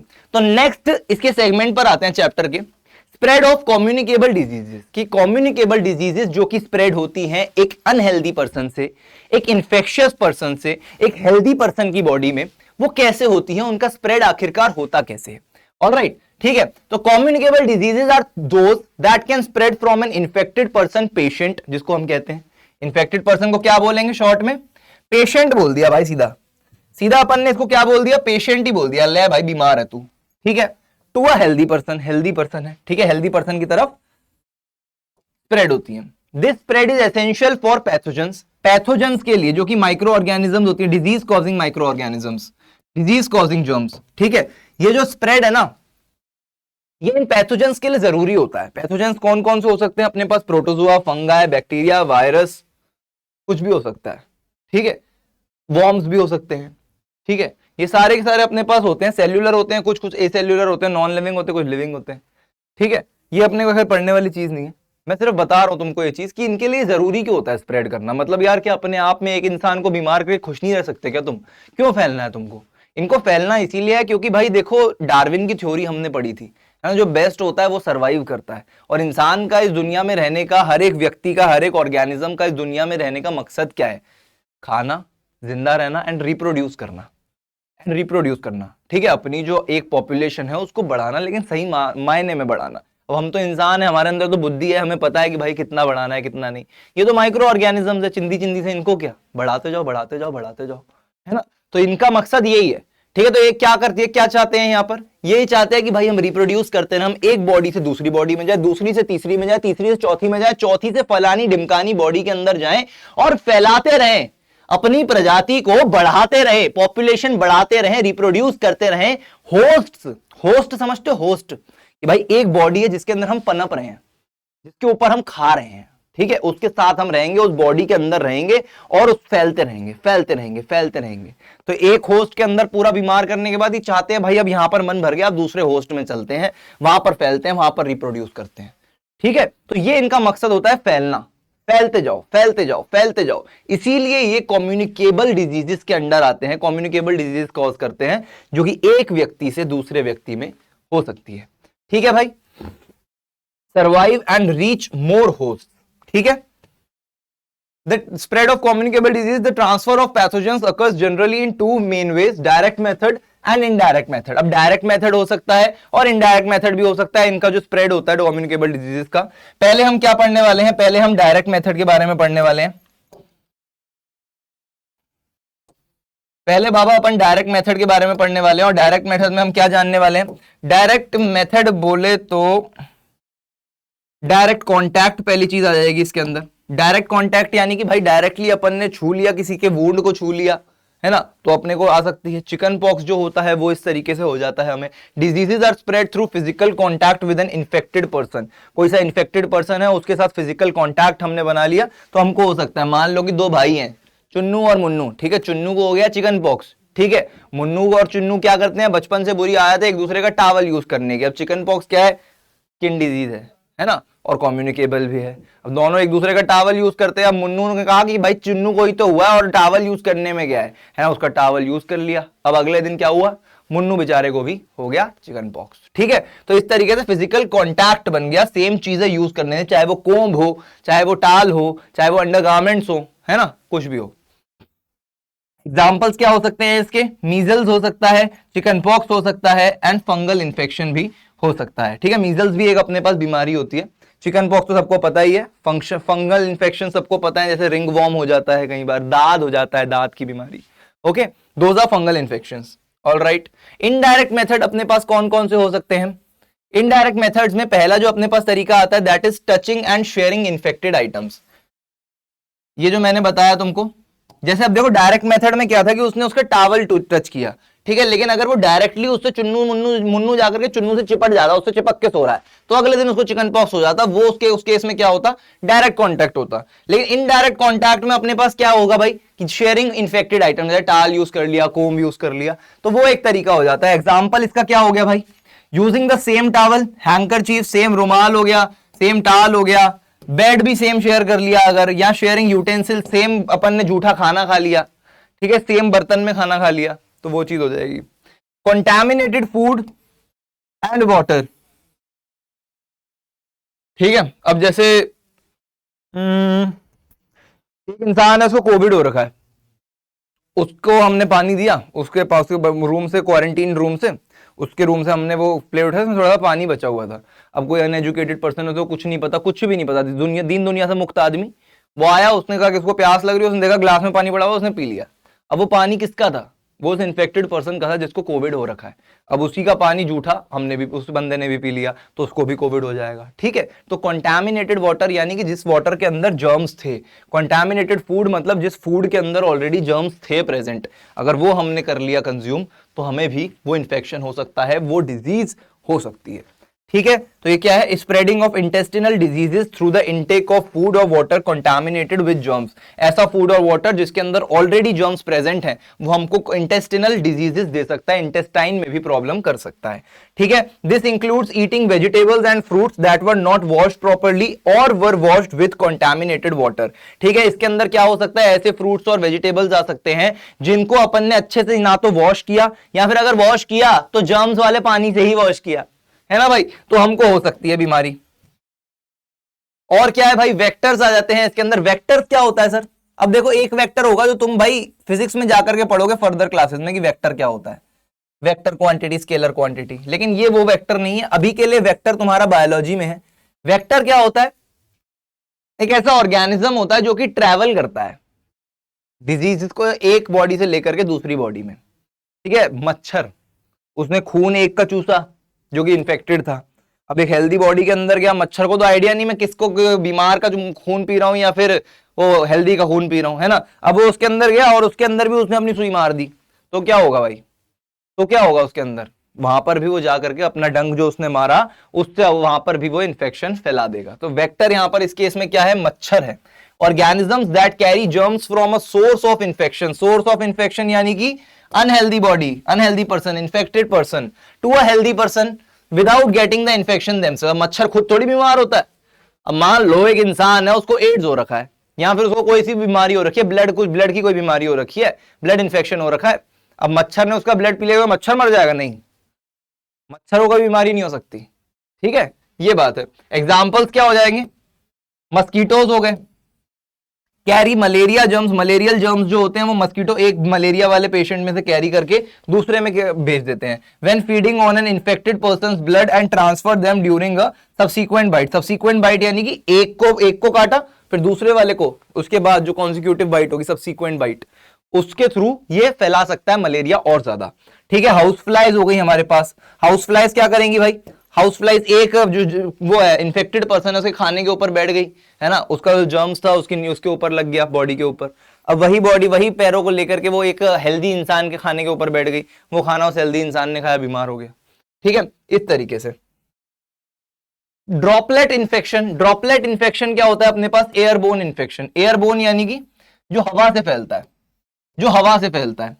इन्फ्लुएंजा, कॉमन कोल्ड, कोविड भी इनफैक्ट है ना, कोविड भी अपने पास एयरबोन था लेकिन पूरे तरीके से एयरबोन नहीं था क्योंकि बहुत ज्यादा हवा में नहीं फैलता था। ठीक है, spread of many viral and bacterial diseases, viral disease हो गई चाहे वो बैक्टीरियल डिजीजेस हो गई, of the respiratory tract, respiratory tract यानी कि रेस्पिरेशन वाली जो डिजीजेस होती है इसमें रेस्पिरेशन में प्रॉब्लम आती है, through tiny droplets released into the air when an infected person sneezes और कफ्स। जब कोई इन्फेक्टेड पर्सन खांसता है या छींक मारता है तो उसके रेस्पिरेटरी ट्रैक्ट से होती हुई वो जो ड्रॉपलेट्स होती है वो हवा में आ जाती हैं और हवा में थोड़ी देर के लिए रहती हैं, और जब तक वो हवा में रह रही हैं तब तक उतनी देर में अगर किसी हेल्दी इंसान ने उनको इनटेक कर लिया, सूंघ लिया, अंदर अपनी बॉडी के इनहेल कर लिया तो वो भी बीमार पड़ जाएगा। ठीक है, these fine droplets remain suspended in the air for some time, थोड़ी देर के लिए रहेंगी। ठीक है, allowing a healthy person to inhale the contaminated air, to inhale the contaminated air. यही है मेन रीजन जिसकी वजह से एयरबोर्न डिजीजेस से इंसान बीमार पड़ता है। एग्जाम्पल क्या होगा इसके, ट्यूबरकुलोसिस, टीबी जिसको हम कहते हैं शॉर्ट फॉर्म में, कॉमन कोल्ड जो नॉर्मल खांसी जुकाम हमको होता है, मीजल्स एक होती है बीमारी, डिप्थेरिया एक बीमारी होती है, ये सारी बीमारियों से हमें एयरबोर्न डिजीजेस होती हैं जिनसे हम बीमार होते हैं। ओके, आगे बढ़ेंगे। एग्जांपल्स ऑफ कम्युनिकेबल डिजीजेस कौन कौन से आ जाते हैं अपने पास, diseases caused by virus, virus से कॉज होती हुई डिजीजेस सबसे पहले जानने वाले हैं कि वायरस से कौन कौन सी डिजीजेस होती हैं। पहला अपने पास क्या आ जाता है, पहला आ जाता है इन्फ्लुएंजा, इन्फ्लुएंजा वायरस। क्या होता है दादा, एक कॉमन डिजीज है बहुत ही ज्यादा। Symptoms include cold, fever and chill, हमको ठंड लगने लगेगी, हमको फीवर होने लगेगा, हमको जुकाम हो जाएगा। Spreads through droplet infection, airborne infection, खांसा हमने, किसी बीमार इंसान ने, इन्फ्लुएंजा वायरस वाले इंसान ने खांसा, हमने आकर के वो इनहेल कर लिया हवा तो हम भी बीमार पड़ जाएंगे, सिंपल। ठीक है, मीजल्स, मीजल्स में क्या होता है भाई, a highly contagious viral infection है मीजल्स। इस टाइप की हमारी बॉडी दिखने लग जाती है, बॉडी पे रैशेस हो जाते हैं मीजल्स के दौरान। ठीक है, अ हाईली कॉन्टेजियस, कॉन्टेजियस यानी कि बड़ी ही आसानी से कैच होने वाली, ठीक है, हाईली कॉन्टेजियस वायरल इन्फेक्शन होता है ये, ऑफ अ रेस्पिरेटरी सिस्टम, और रेस्पिरेटरी सिस्टम का ही होता है। ठीक है, usually spreads by direct contact और ड्रॉपलेट इन्फेक्शन, एयरबोर्न इन्फेक्शन, या फिर हमारे पास डायरेक्ट कांटेक्ट कि हमने भाई उससे जाकर के गले लग लिया, उससे जाकर के हाथ मिला लिया तो हमें इन्फेक्शन हो सकता है। ठीक है, symptoms are nasal discharge, redness of the eyes, coughing, fever and eruption of red papules या स्पॉट्स। ठीक है, इसके अंदर क्या हो सकता है, हमें भाई नाक से म्यूकस आ सकता है, ब्लड भी कुछ केसेस में, सेवियर केसेस में आ सकता है, रेडनेस हो जाती है, आई हमारी आंखें लाल हो जाती हैं, खांसी हो जाती है, बुखार हो जाता है, and eruption of red people's, हमारे जो शरीर पे रेड स्पॉट्स हो जाते हैं, लाल धब्बे। ठीक है, एड्स हमारे पास होता है एक, इसका एग्जांपल क्या होता है, एड्स होता है एक्वायर्ड इम्यूनोडेफिशिएंसी सिंड्रोम। इसकी जो फुल फॉर्म है वो बहुत इंपॉर्टेंट है। ठीक है, एड्स की फुल फॉर्म इंपॉर्टेंट है हमारे लिए, एक्वायर्ड इम्यूनोडेफिशिएंसी सिंड्रोम। एड्स के दौरान इंसान की जो इम्यूनिटी होती है वो वीक हो जाती है, नाम में ही क्या है, इम्यूनोडेफिशिएंसी, इम्यूनिटी की डेफिशिएंसी हो जाती है, इम्यूनिटी एकदम वीक है। एड्स बस एक काम करता है, हमारी बॉडी की ओवरऑल इम्यूनिटी को मिट्टी पलीत कर देता है, एकदम खराब कर देता है। अब आसपास हमारे छोटी से छोटी बीमारी हो या बड़ी से बड़ी बीमारी हो, उसको हम कैच बहुत जल्दी कर लेंगे। जरा से ठीक होंगे, दवाइयां ले लेकर के जरा सा कोई आकर के सामने खांस जाएगा, फिर बीमार पड़ जाएंगे। इतनी ज्यादा वीक 0% इम्यूनिटी कर देता है हमारी बॉडी की। एड्स का काम ये है, ठीक है। तो caused due to a virus called HIV, जिस वायरस से एड्स हमको होता है उसको कहते हैं HIV। बहुत important, again human immunodeficiency virus, human immunodeficiency virus इसको कहते हैं HIV को। ये क्या करता है, इट वीकन्स द इम्यूनिटी, जैसा मैंने बताया ये इम्यूनिटी को वीक कर देता है, और सेल्फ डिफेंस कैपेबिलिटी जो होती है, मैकेनिज्म जो होता है बॉडी का, उसको एकदम मिट्टी पलीत कर देता है, 0 बटा सन्नाटा। ठीक है भाई, एकदम खराब कर देता है। AIDS makes the infected person prone to many other infectious diseases. AIDS क्या करता है, एक इन्फेक्टेड इंसान को प्रोन बना देता है, यानी कि ऐसा बना देता है कि भाई बाकी सारी डिजीजेस उसको कैच कर लेंगी। ठीक है, प्रोन का मतलब क्या होता है, यहां पर ये प्रोन वो नहीं है जो प्रॉन हम खाते हैं सी फूड वाला, वो प्रॉन नहीं है, वो प्रॉन होता है, ये प्रोन है। प्रोन यानी कि able to catch those diseases, मतलब प्रोन होता है। ठीक है, स्प्रेड्स थ्रू सेक्सुअल कॉन्टैक्ट के थ्रू सबसे ज्यादा जो है एड्स फैलता है। मोस्टली केसेस जो आते हैं वो सेक्सुअल कांटेक्ट के थ्रू ही आते हैं इसके। Apart from that blood transfusion यानी कि अगर कोई सा एड्स है जिस बंदे को, उसने अगर उसके बॉडी के अंदर कोई सी सीरिंज इन्फेक्ट करी है, अपन ने इंजेक्ट करी है, और सेम सीरिंज, जो कि बहुत ही वाहियात काम है, ऐसा होता कहीं पर भी नहीं है, कहीं पर होता है। तो इसीलिए पता कहते हैं कि सस्ती जगहों से कभी टैटू मत बनवाया करो, क्योंकि वहां पर वो अपने पैसे बचाने के लिए क्या पता किसी इंसान की यूज करी हुई सीरिंज तुम्हारे उसमें यूज कर लें बॉडी में, बहुत खराब हो सकता है मामला। ठीक है, तो इस वजह से सेक्सुअल कांटेक्ट के थ्रू हो सकता है। ब्लड ट्रांसफ्यूजन, ब्लड एक्सचेंज कहीं ना किसी तरीके से हो गया, उससे हो सकता है। इन्फेक्टेड सिरिंजेस की वजह से हो सकता है। इंजेक्शन नीडल्स, जैसा मैंने जस्ट अभी बताया तुम्हें। ओके, चिल्ड्रन में get this disease through a blood of their infected mother during pregnancy and breast feeding. अब देखो, जो भी हमारे पास जो फीमेल्स होती हैं जिनको एड्स होता है, उनको डॉक्टर्स हमेशा यही प्रिस्क्राइब करते हैं कि भाई कभी भी प्रेगनेंसी मत होने दो, कभी भी रिप्रोड्यूस मत करो। ठीक है, क्योंकि जो बच्चा पैदा होगा, जो भी तुम प्रेग्नेंट होगी, तुम्हारी डिलीवरी के बाद जो बेबी आएगा, उस बेबी को भी एड्स हो जाएगा, उसकी पूरी जिंदगी बर्बाद हो जाएगी। इससे अच्छा उसको पैदा ही मत करो। ठीक है, तुम तो सही रही हो अपनी लाइफ में, एड्स तुमको हो चुका है, इसकी कोई दवाई अब तक बनी नहीं है, कोई वैक्सीनेशन नहीं बनी है। ठीक है, वैक्सीनेशन इसकी बनी थी बीच में, बहुत कॉन्ट्रोवर्सीज हैं इसकी वैक्सीनेशन की। तुम कभी अगर इस पर रिसर्च करोगे ना, गूगल पे सर्च करोगे, बहुत आर्टिकल्स तुमको मिलेंगे एड्स की वैक्सीनेशन के, लेकिन कोई सी भी सक्सेसफुल वैक्सीनेशन कभी बाहर नहीं आई। ठीक है, क्योंकि इसकी वैक्सीनेशन के बहुत से प्रोज एंड कॉन्स थे। ठीक है, तो इस वजह से, तो इसीलिए इसकी कोई वैक्सीनेशन नहीं है, तो इसीलिए ठीक नहीं हो सकती माँ। अब माँ खुद, मदर खुद ठीक नहीं हो पाएगी, वो प्रेग्नेंट है, वो डिलीवरी के बाद जो बेबी देगी, उस बेबी को भी पूरी लाइफ झेलने पड़ेगी ये बीमारी, खराब बीमारी। तो इस वजह से डॉक्टर्स हमेशा प्रिस्क्राइब करते हैं कि कभी भी रिप्रोड्यूस मत करो अगर you are going through AIDS, suffering from AIDS. Okay, क्योंकि ब्रेस्ट फीडिंग के थ्रू, ब्रेस्ट फीडिंग तो जरूरी है, बच्चे को माँ का दूध चाहिए होता है। ठीक है, ब्रेस्ट फीडिंग के थ्रू या फिर प्रेगनेंसी के दौरान अगर ब्लड की जरूरत है, माँ के ब्लड की, तो भी बच्चा बीमार पड़ सकता है उस ब्लड के थ्रू, एड्स हो सकता है उसको। ओके, मलेरिया एक और एग्जांपल अपने पास आता है कम्युनिकेबल डिजीजेस का। ठीक है, caused by protozoans called Plasmodium. Plasmodium एक ऐसा हमारे पास प्रोटोजोआ होता है। प्रोटोजोआ बोले तो प्रोटोजोआ एक टाइप का पैथोजन है, माइक्रो ऑर्गेनिज्म है। नाम क्या है उसका, प्लाज्मोडियम है। प्लाज्मोडियम नाम के प्रोटोजोआ की वजह से हमें क्या होता है, मलेरिया होता है। याद रखना है, इंपॉर्टेंट है, याद रखना है ये। ठीक है, वायरस नहीं होता हमारे पास, मलेरिया क्या होता है, प्रोटोजोआ की वजह से कॉज होता है। Which enters the human body through the bite of a female anopheles mosquito. Anopheles क्या है, इस मस्कीटो का नाम है। वाह सर, हमें लगता था कि हम लोग ही नाम रखते हैं, यहाँ पर जानवर भी नाम रख रहे हैं। जानवरों का नाम भी हम नहीं रखा है बेटा, हम साइंटिस्ट नहीं, हमारे जो है व्यक्ति लोग जो है, उन्होंने ही यहाँ पर ये नाम रखे हैं। स्पीशीज डिवाइड कर रखी है, फैमिलीज डिवाइड कर रखी हैं। ठीक है, उसके बाद जो नाम था मस्कीटो का नाम पड़ा, वो एनोफिलिस पड़ा। ठीक है, वो हमारे पास क्या होता है, उसके अंदर उस एनोफिलिस मस्कीटो जो होता है, वो ये डिजीज कॉज करता है मलेरिया नाम की। किसके थ्रू, एक प्रोटोजोआ के थ्रू, जो कि क्या होता है, प्लाज्मोडियम होता है।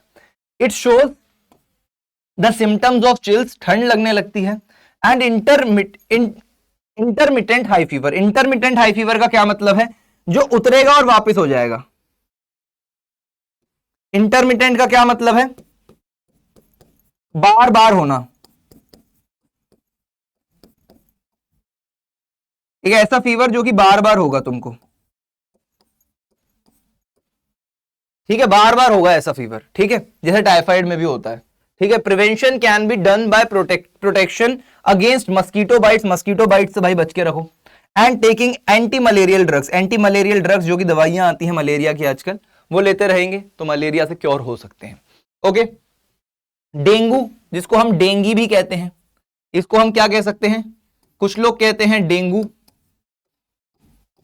कुछ लोग कहते हैं डेंगी, ठीक है, कुछ भी बोल सकते हैं। प्रोनाउंसिएशन मैं कभी अपने बच्चों को नहीं कहता भाई तूने तो ऐसा बोल दिया, प्रोनाउंसिएशन कुछ भी रखो, तुम्हारी स्पेलिंग ठीक होनी चाहिए, तुम्हें पेपर में लिखना आना चाहिए, तुम्हें पता होनी चाहिए, इंफॉर्मेशन होनी चाहिए, नॉलेज होनी चाहिए, प्रोनाउंसिएशन का क्या करना है, ठीक है। तो डेंगू, उसकी मैं तो डेंगू ही बुलाता हूं भाई, ठीक है। अब mosquito borne disease caused by the dengue virus, ठीक है, डेंगू एक वायरस होता है, वायरस का नाम भी डेंगू है, जैसे प्रोटोजोआ जो था उसका वायरस, उसके अंदर नाम उसका प्लाज्मोडियम था, लेकिन यहां पर क्या है, वायरस से कॉज हो रहा है, वायरस का नाम भी क्या है, डेंगू वायरस है, ठीक है। उस प्रोटोजोआ का नाम क्या था, प्लाज्मोडियम था, यहां पर वायरस का नाम क्या है, डेंगू वायरस है, और इससे बीमारी जो हो रही है वो डेंगू ही है। उसके अंदर नाम था प्लाज्मोडियम, बीमारी हो रही थी मलेरिया, यहां पर वायरस का नाम भी डेंगू है, बीमारी भी डेंगू ही है, ठीक है, नाम दोनों का सेम है। ओके, तो ये भी मस्कीटो बोर्न डिजीज ही होती है हमारे पास। It is spread by mosquitoes called aedes aegypti, यहां पर मस्कीटो का नाम क्या है, एडीज इजिप्टी। मलेरिया में क्या नाम था, एनोफिलिस, ठीक है भाई, याद रखना है, इंपॉर्टेंट है। डेंगू और मलेरिया के बीच का डिफरेंस तुम्हारे टीचर्स का, स्कूल टीचर्स का फेवरेट होता है, पेपर में आता रहता है, तो याद रखना है। Symptoms typically begin 3 to 14 days after infection, 3 से 14 दिन लग जाते हैं इसके सिम्टम्स दिखने में बॉडी में। सिम्टम्स होते क्या क्या हैं, सिम्टम्स में क्या हो सकता है, बहुत भारी बुखार हो सकता है, हमें सरदर्द हो सकता है, मसल्स में पेन हो सकता है, जोड़ों में दर्द हो सकता है, एंड कैरेक्टरिस्टिक स्किन रैशेस हो सकते हैं, स्किन पर रैशेस भी हो सकते हैं, ठीक है। इन एक्सट्रीम केसेस, बहुत ज्यादा एक्सट्रीम केसेस में क्या हो सकता है, it can lead to excessive bleeding, haemorrhage and death. Bleeding कैसे होगी सर, मच्छर ने यहां पर काटा, स्किन में से निकलने लग जाएगा खून, नहीं, इंटरनल ब्लीडिंग। हैमरेज क्या होती है हमारे पास, जैसे यहां पर लिखा है ना एक्सेसिव ब्लीडिंग, ये कौन सी ब्लीडिंग है, ये हमारे पास इंटरनल ब्लीडिंग है। इंटरनल ब्लीडिंग यानी कि बॉडी के अंदर ब्लीडिंग हो जाएगी, बाहर नहीं आएगा खून, अंदर ब्लीडिंग हो जाएगी और एक्सेसिव ब्लीडिंग हो जाएगी, जिसको हम हेमरेज कहते हैं, और डेथ भी हो सकती है बहुत एक्सट्रीम केसेस में। लेकिन आजकल अगर टाइम रहते डेंगू का बुखार तुम्हें ज्यादा चढ़ जा रहा है, घर के नुस्खे अपनाने से बेटर अगर डॉक्टर के पास टाइम से चले जाओगे तो बच जाओगे। ऐसा ये बहुत एक्सट्रीम केसेस की बात है जो पहले होती थी, ठीक है। Prevention can be done by using mosquito repellent जो कि ओडोमॉस आजकल आता है, वो लगाते रहो जब डेंगू का मौसम है, बारिश का मौसम है, तो बचे रहोगे, ठीक है। And ensuring there is no stagnant water, stagnant यानी कि स्टिल वाटर, खड़ा हुआ वाटर, कि मतलब कोई सा कंटेनर तुम्हारी छत पे पड़ा, उसके अंदर पानी भर गया बारिश का और वो पड़ा ही हुआ है, तो स्टेगनेंट नहीं रहना चाहिए वाटर। अगर वाटर देखो नदी का, तुम कहो नदी के किनारे जो लोग रहते होंगे उनकी तो हालत खराब हो जाती होगी, नहीं, क्योंकि नदी का जो पानी होता है ना वो बहता रहता है, वो फ्लो करता रहता है, स्टेगनेंट नहीं होता, एक जगह पे खड़ा हुआ नहीं होता, वो फ्लो करता जा रहा है, तो उसमें कभी मच्छर नहीं पनपेगा, ठीक है, तो इसीलिए वहां पर नहीं हो सकता, ठीक है। To act as a breeding ground बोले तो जहां पर मस्कीटोज ये रिप्रोड्यूस करते हैं, रिप्रोड्यूस करेंगे और ज्यादा पनपेंगे। इनकी जो लाइफ टाइम होता है ना वो बहुत छोटा होता है, ज्यादा दिन तक जी नहीं पाते ये। इनका मैंने तो कई बार सुना था कि 24 घंटे होता है, लेकिन वो सही नहीं था। 24 घंटे कुछ केसेस में होता है, एवरेज 24 घंटे होता है, लेकिन ज्यादा इनका 4-5 दिन का भी हो सकता है डेंगू के मच्छरों का, ठीक है। तो लेकिन दिनों के आसपास का ही रहता है, कभी वीक्स या महीनों का नहीं रहता। Okay, apart from that chikungunya भी हमारे पास मस्कीटो से ही होता है। कैसे होता है, it is also a mosquito borne disease caused by a virus, ये भी वायरस से ही होती है कॉज, ठीक है। Spread by the bite of aedes mosquito, ये भी एडिस मॉस्किटो से ही कॉज होती है, different from the dengue virus. Dengue के केस में भी एडिस ही था, लेकिन वहां पर कौन सा एडिस था, एडिस इजिप्टी था, उसका पूरा नाम था एडिस इजिप्टी। यहां पर सिर्फ एडिस है, लेकिन अलग है ये वाला मच्छर डेंगू वाले मच्छर से, ठीक है भाई। तीनों अलग मच्छरों से, तीनों अलग मच्छर से पैदा होने वाली डिजीज हो रही है ना भाई। प्लाज्मोडियम जो प्रोटोजोआ था वो किससे हो रहा था हमारे पास, एनोफिलिस से हो रहा था, उसमें क्या हो रहा था हमारे पास, मलेरिया हो रहा था। फिर एडिस इजिप्टी से क्या हुआ, डेंगू हुआ, डेंगू वायरस। फिर यहां पर सिर्फ एडिस से क्या हुआ, चिकनगुनिया वायरस। यानी कि बेसिकली हम एक चीज जान सकते हैं कि एडिस जो है वो वायरस दे रहा है, एडिस ने यहां पर भी वायरस दिया, यहां पर कौन सा वायरस है, चिकनगुनिया बीमारी कर रहा है। यहां पर एडिस इजिप्टी ने डेंगू वायरस दिया, जो कि क्या बीमारी कर रहा है, डेंगू बीमारी कर रहा है, ठीक है भाई। सिम्टम्स क्या रहते हैं, अकर 2 to 12 days after the exposure, मतलब हमें मच्छर ने जब काटा उससे 2 से 12 दिन लग सकते हैं सिम्टम्स दिखने में। ठीक है, सिम्टम्स कौन कौन से हो सकते हैं? बुखार हो सकता है, जोड़ों में दर्द हो सकता है, मसल्स में दर्द हो सकता है, सर में दर्द हो सकता है, etcetera. Most people feel better within a week but sometimes the joint pain में लास्ट फॉर मंथ्स। बहुत से लोग, ज्यादातर लोग जो होते हैं वो एक हफ्ते के अंदर अंदर ही बेटर फील करने लगते हैं दवाई से, क्योंकि ये मेरे ख्याल से जो जैसे अपने पास मलेरिया और डेंगू होता है उतनी ज्यादा सेवियर डिजीज नहीं होती, चिकनगुनिया। ठीक है, लेकिन इन कुछ केसेस में ऐसा हो सकता है कि जॉइंट पेन, जो जोड़ों का दर्द है, वो महीनों तक चल सकता है। इसकी प्रिवेंशन हम कैसे कर सकते हैं? Preventive measures include mosquito control, Odomos and not visiting areas where the disease is common. अब क्योंकि वायरस है, वायरस फैल रहा है, कम्युनिकेबल है ना भाई, तो क्या होगा, जहां पर जिस एरिया में वो चिकनगुनिया हो रखा है, जैसे बीच में 90s के आसपास मुंबई में और दिल्ली में जो झुग्गियां थी, वहां पर बहुत ज्यादा चिकनगुनिया फैला हुआ था, तो उस एरिया में जो क्योर करने के लिए डॉक्टर्स भी जाते थे, वो भी पीपी किट पहन के जाते थे। ठीक है, क्योंकि वो अगर जा रहे हैं, बीमार है लोग, तो ठीक तो करना है, डॉक्टर का तो फर्ज ही है, डॉक्टर की तो ड्यूटी है ना। अब जा रहे हैं तो इसीलिए हमको वहां के लोगों को उस एरिया को एक तरीके से क्वारंटीन कर दिया था कि मत जाओ वहां पर। क्यों मत जाओ? क्योंकि चिकनगुनिया बहुत ज्यादा फैला हुआ था वहां पर। ओके, ठीक है, ये तुम्हारे लिए रीड करने के लिए लगा रखा है यार, जो भी तुम्हें अभी तक डिजीजेस बताई हैं उन सब की यहाँ पर क्या है, शॉर्ट फॉर्म है, एक टेबल बना दिया है। बस इसके अंदर एक एक्स्ट्रा है जो कि कोविड-19 के बारे में है। कोविड-19 हमारे पास जो डिजीज है, ठीक है, वो कैसे फैलती है, कॉजेटिव एजेंट कौन सा है उसका, SARS-CoV-2 वायरस, SARS-CoV-2 वायरस है। ठीक है, और इसके सिम्टम्स क्या होते हैं सबको पता है, फीवर हो जाता है, चिल फीवर और चिल्स, ठंड लगने लगती है, कफ हो जाता है, fatigue, difficulty in breathing. Most probably जो कोई भी बच्चा इसको देख रहा होगा उसके जान पहचान में किसी ना किसी को तो हुआ ही होगा कोविड जब हुआ था 2020-2021 के टाइम पे, तब भतेरा फैला था, बहुत लोगों के घर से उन्होंने अपने भी खोए हैं कोविड की वजह से। ठीक है, प्रिवेंशन क्या होता है? वैक्सीन तो देखो प्रिवेंशन है ही, बाकी जो नॉर्मल अपने पास प्रिवेंशन होता है वो भी तुम यहाँ पर पढ़ सकते हो, जो कि तुम्हें पता भी है। यही एक्स्ट्रा चीज है, बाकी ये पूरा का पूरा टेबल तुम एक बार रीड मार लेना। ठीक है, अब देखो एक क्रेजी बातचीत बताता हूं तुमको, एक क्रेजी एकदम बात बताता हूं। अब एक बहुत पुरानी बीमारी, ट्यूबरकुलोसिस, तुम्हें पता है ना, टीबी जो बीमारी होती है ना, वो इस दुनिया की सबसे पुरानी बीमारियों में से एक है। अब जैसे कोविड हो गया, कोविड क्या अभी अभी हुआ है ना, कोविड तो कुछ साल पहले हुआ, नई नई बीमारी है। अब हमारे पास जो ट्यूबरकुलोसिस है वो इतनी पुरानी बीमारी है, इतनी पुरानी बीमारी है कि जो मम्मी होती है ना, मम्मी, पिरामिड्स में जो मम्मी इजिप्ट में है ना, उनके अवशेष है, मम्मीज जो पाई गई, उसके अंदर उनकी बॉडी को जब टेस्ट किया गया तो ट्यूबरकुलोसिस देखा गया उसके अंदर कि ट्यूबरकुलोसिस था। ठीक है, तो वही चीज यहां पर लिखी है, did you know that tuberculosis, TB, is one of the oldest known infectious diseases. ये ऐसी कम्युनिकेबल डिजीज है जो सबसे पुरानी आ रही है, सबसे पुरानी वो इन्फेक्शियस डिजीज में से एक है। Evidence of TB has been found in the remains of people from as far as back as 9000 years. 9000 years पुराने जो डिजीजेस है, पुराने जो अवशेष हैं, बॉडीज हैं, फॉसिल्स वगैरह भी हो सकता है, उन सब के अंदर भी टीबी के अवशेष पाए गए हैं, टीबी के सिम्टम्स पाए गए हैं ago in the ancient world. This shows that our fight against communicable diseases has been ongoing for millennia यानी कि millions of years। ठीक है, इतनी पुरानी हमारी भाई फाइट चले जा रही है, किससे? कम्युनिकेबल डिजीजेस से, ट्यूबरकुलोसिस से बेसिकली। ओके, ठीक है, which of the following diseases is specifically listed as being spread by the direct contact method? Direct contact से हमको कौन कौन सी इसके अंदर से हो सकती हैं? चिकन पॉक्स हो सकती है, ट्यूबरकुलोसिस हो सकती है, डेंगू हो सकती है, मलेरिया हो सकती है, चिकन पॉक्स हो सकती है। Okay, which mosquito is responsible for spreading malaria? Malaria हमारे पास किससे होता है? प्रोटोजोआ से होता है। किससे होता है भाई? प्रोटोजोआ होता है। कौन सा होता है? वो प्लाज्मोडियम होता है, प्लाज्मोडियम होता है। और जो मच्छर का नाम होता है, मच्छर का नाम क्या होता है भाई? एनोफिलिस। एनोफिलिस की स्पेलिंग तो मैं भूल गया, ये होती है, ठीक है, ANOPHELES।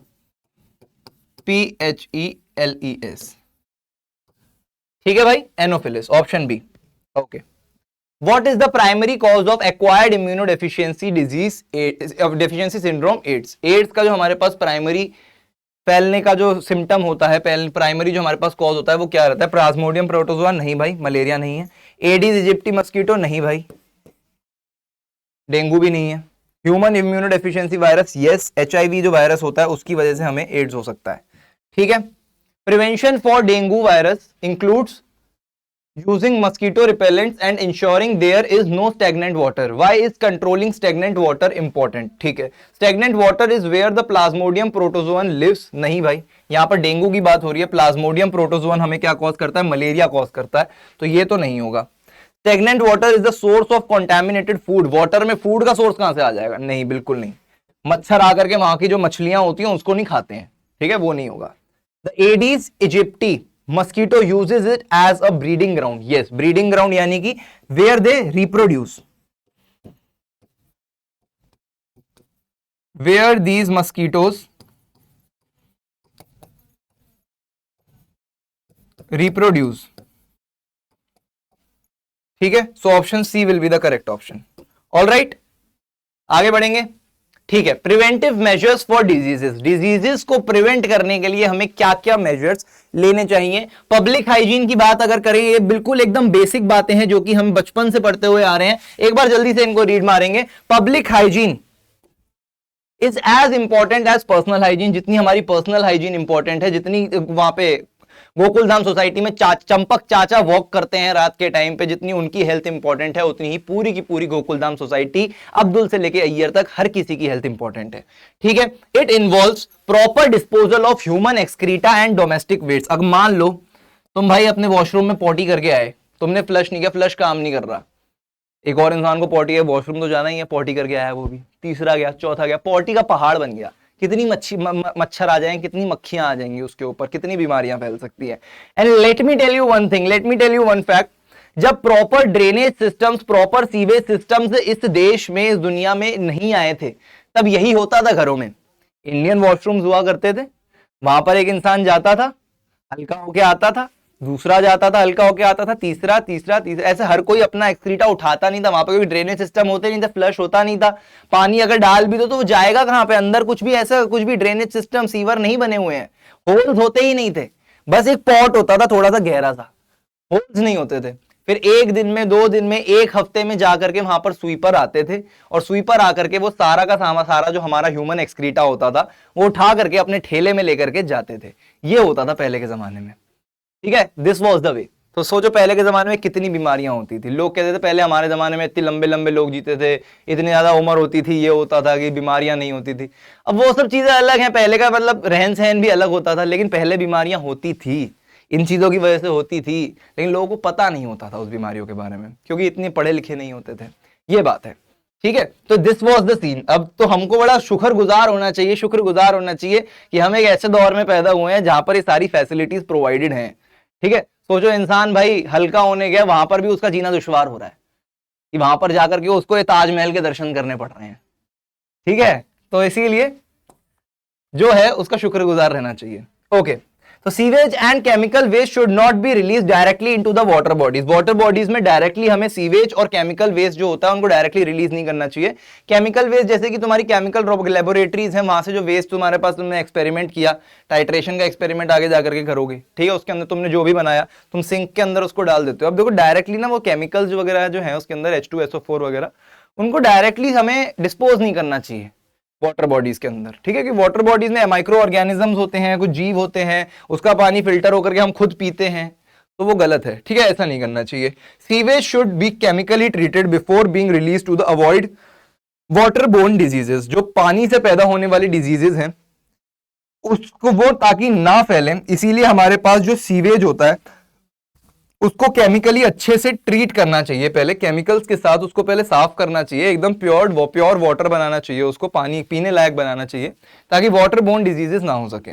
Proper sewer lines should be connected to sewage treatment plant, sewage treatment plant से प्रॉपर सीवेज लाइंस कनेक्टेड होनी चाहिए। All drain should be covered to prevent breeding of mosquito, सारे के सारे जो पानी जिनके अंदर कंटेनर्स में हमने रख रखा है, ड्रेन्स जिसको बोला जाता है, उनको कवर करके रखना चाहिए ताकि मच्छर उस पर ब्रीडिंग ना कर पाए। Drinking water contaminated with feces, animal or human, causes several diseases, ठीक है। तो ड्रिंकिंग वाटर जो होता है, जो कंटामिनेटेड होता है, किससे कंटामिनेटेड, फीसिस से, फीसिस यानी कि एक्सक्रीटा, चाहे वो एनिमल एक्सक्रीटा हो चाहे वो ह्यूमन एक्सक्रीटा हो, ठीक है। कॉजेज सेवरल डिजीजेज, उससे भी बहुत सी डिजीजेज हो सकती हैं। ऑफ कोर्स सर, दूसरी डिजीज होंगी, ये कोई बताने वाली बात है? एग्जैक्टली भाई, अगर पीने वाला पानी है उसके अंदर एक्सक्रीटा रिलीज हो रहा है, जो कि होता है। दिल्ली आओगे तो पता चलेगा, यमुना को जाकर के देखोगे ना, आंसू आ जाएंगे यमुना नदी के साथ क्या हो रहा है, और उसी का पानी फिल्टर होकर हमारे घरों तक आ रहा है।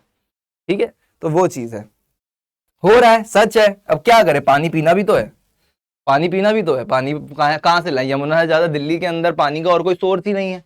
रेन वाटर एक अलग चीज है, लेकिन रेन का भी कोई इतना बड़ा सोर्स नहीं है कि पूरे साल तक सारे के सारे दिल्ली के लोग पानी पी पाए। यमुना ट्रीटमेंट प्लांट, जो यमुना वाटर ट्रीटमेंट प्लांट, उसके अंदर यमुना का पूरा नाले जैसी यमुना जो हो चुकी है, उसका पानी फिल्टर किया जाता है अच्छे से केमिकली, और फिर वो सारे घरों में प्रोवाइड किया जाता है। हेल्दी एनवायरनमेंट होना बहुत जरूरी है भाई। प्रिवेंटिव मेजर्स लेंगे भाई। हेल्दी एनवायरनमेंट कैसे रहेगा? A healthy environment helps prevent the spread of diseases caused bye mosquitoes. Mosquitoes से हाउस फ्लाई, जो कि जिसको हम मक्खी कहते हैं, एंड माइक्रो ऑर्गेनिजम्स, ये जो कुछ भी होते हैं, इनसे जो भी डिजीजेस हो सकती है। हेल्दी एनवायरनमेंट अगर रहेगा कि भाई आसपास अपन ने इनको पनपने नहीं दिया, ज्यादा पैदा नहीं होने दिया, तो हमारा एनवायरनमेंट हेल्दी रहेगा, हमें डिजीजेस नहीं हो पाएंगी। Garbage should be kept in covered bins to prevent flies from breeding. जो कूड़ा होता है वो एक तरीके से कवर्ड बिन्स के अंदर हमको रखना चाहिए। बिन्स भी बाइफरकेट करके रखने चाहिए, ये सूखे गार्बेज के लिए, ड्राई गार्बेज के लिए, and this is for wet garbage. Okay, do not allow water to stagnate around the house और इन द नेबरहुड। जो पानी होता है उसको खड़ा मत रहने दो, पानी को मूव करने दो, चाहे वो नदी के अंदर है, अगर आसपास है तो किसी भी कंटेनर के अंदर अगर पानी स्टोर्ड है तो उस कंटेनर में से पानी खाली कर दो, ताकि मच्छर उसके अंदर ना पनपे। Clean surroundings help reduce the spread of infectious diseases. जो हमारे आसपास की सराउंडिंग्स हैं वो साफ सुथरी रहनी चाहिए, ताकि इंफेक्शियस डिजीजेस ना हो पाए। Public hygiene mainly involve, public hygiene के अंदर इनमें से क्या क्या आता है? Proper disposal of human excreta and waste, okay, regular exercise, okay, eating balance diet, ठीक है, गेटिंग वैक्सीनेटेड रेगुलरली, ठीक है। तो proper disposal of human excreta and waste is the correct example, जो कि पब्लिक हाइजीन के अंदर आता है। Okay, garbage should be kept in covered bins, ताकि उसके ऊपर हाउस फ्लाइज जो हैं वो ज्यादा पनप ना पाए, ठीक है। प्रोड्यूस मैन्योर, नहीं भाई। कीप इट ड्राई, नहीं। अलाउ फास्टर डिकम्पोजिशन, नहीं। Prevent flies from breeding, all right, option D. Vaccination हमारे पास क्या होती है? अब देखो, वैक्सीनेशन एक ऐसा प्रोसेस होता है, वैक्सीनेशन एक ऐसा प्रोसेस है जो कि बचपन में ही लोगों को, बचपन में हो या फिर किसी भी, हम जैसे वैक्सीनेशन एक ऐसा प्रोसेस, अब देखो बुखार एक ऐसी चीज है, तुम्हें बुखार लाइफ में ऐसा थोड़ी कि एक बार कभी हुआ हो सकता है कुछ लोगों को कभी भी ना हुआ, लेकिन बुखार जैसे किसी इंसान को कभी भी हो सकता है। तुमने खांसी जुकाम हो गया, ठंड में बाहर निकल गए बिना कपड़े पहने, तो फिर इसीलिए तुम्हें बुखार हो सकता है, ठंड लग गई, है ना भाई।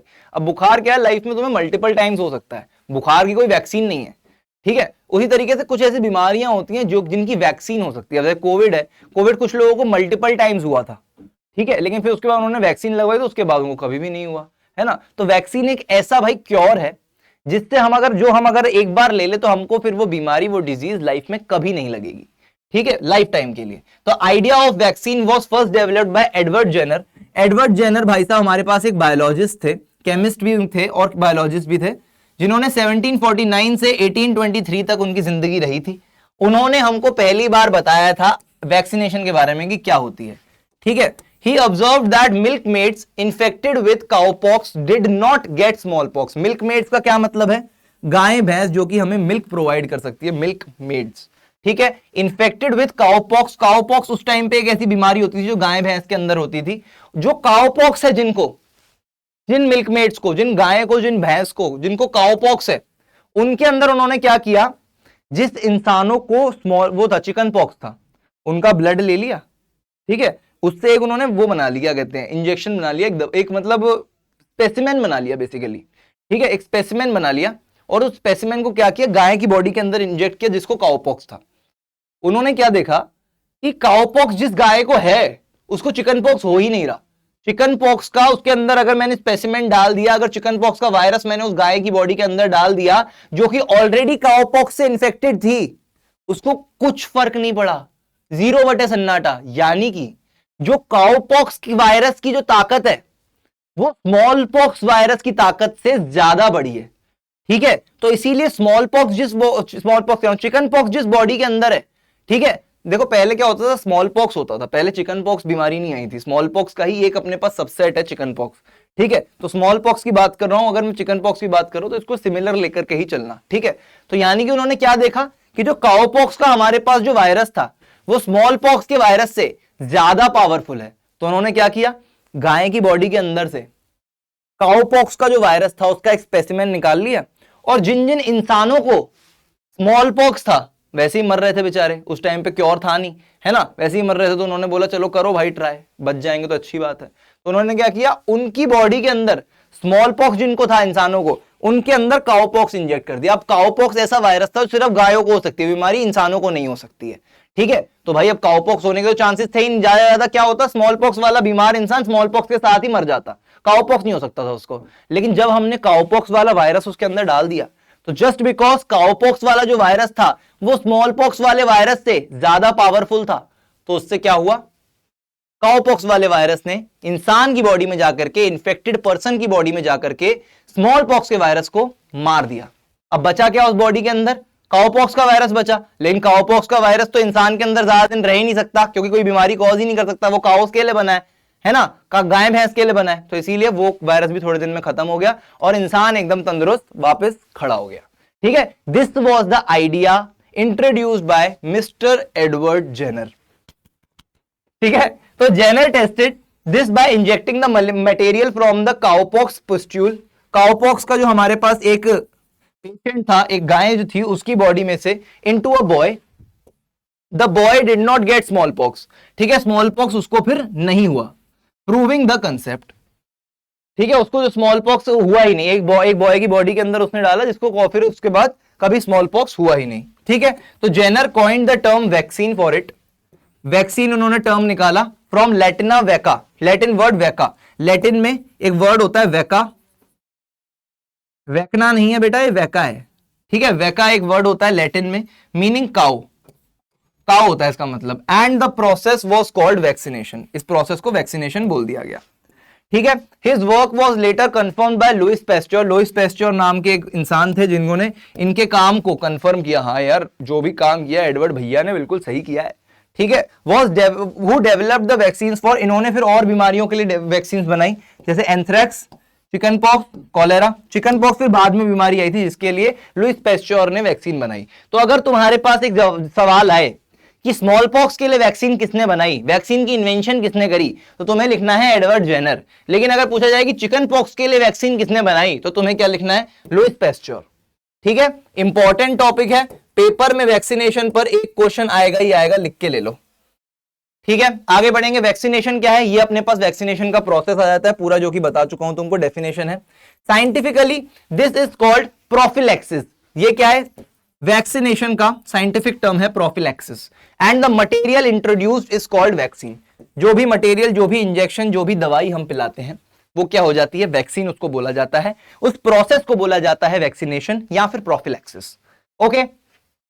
वैक्सीन वर्क कैसे करती हैं, द वैक्सीन और germ substance is introduced into the body, body के अंदर इंट्रोड्यूस किया जाता है, यूजुअली बाय इंजेक्शन और ओरली, इंजेक्शन के थ्रू भी कर सकते हैं या फिर ओरली मुंह से पिला भी सकते हैं, ठीक है भाई। अब देखो यहां पर एक चीज तुमने नोटिस करी हो, इसको यहां पर लिखा है वैक्सीन और जर्म सब्सटेंस। जर्म सब्सटेंस क्यों लिखा है सर, मेरे को एक बात बता, जो स्मॉल पॉक्स के लिए वैक्सीन बना रहे थे हमारे जेनर भाई साहब, उन्होंने क्या किया था, उन्होंने काउपॉक्स जो कि ऑलरेडी एक जर्म था, ऑलरेडी एक बीमारी थी, उससे ही उसकी वैक्सीन बना दी। मतलब बीमारी को बीमारी से काटा, लोहा ही लोहे को काटता है कहते हैं ना, वैसे ही बीमारी को बीमारी से काटा, ठीक है। तो मजा आया है, तो बात बन पाई। तो वही चीज उन्होंने करी, इसीलिए यहां पर इसको जर्म सब्सटेंस किया गया है। वैक्सीन अपने आप में एक जर्म है जो कि किसी और बीमारी से बना है, किसी और बीमारी को काटने के लिए। समझ गया भाई, वैक्सीन का फंडा समझना बहुत इंपॉर्टेंट है, एक बार समझ में आ जाएगा बहुत आसानी से हो जाएगा काम सारा, ठीक है। एक फिल्म है अपने पास, कौन सी फिल्म है, वर्ल्ड वॉर जी, वर्ल्ड वॉर जी, ये फिल्म देखना, ज़ॉम्बीज वाली है। मेरे को ज़ॉम्बी एपोकलिप्स जॉनरा जो होता है बहुत पसंद है। एक देखना है अपने एग्जाम्स के बाद देखना, ओए पहले ही बता रहा हूं एग्जाम्स के बाद देखना, ज़ॉम्बीज पे बेस्ड है भाई,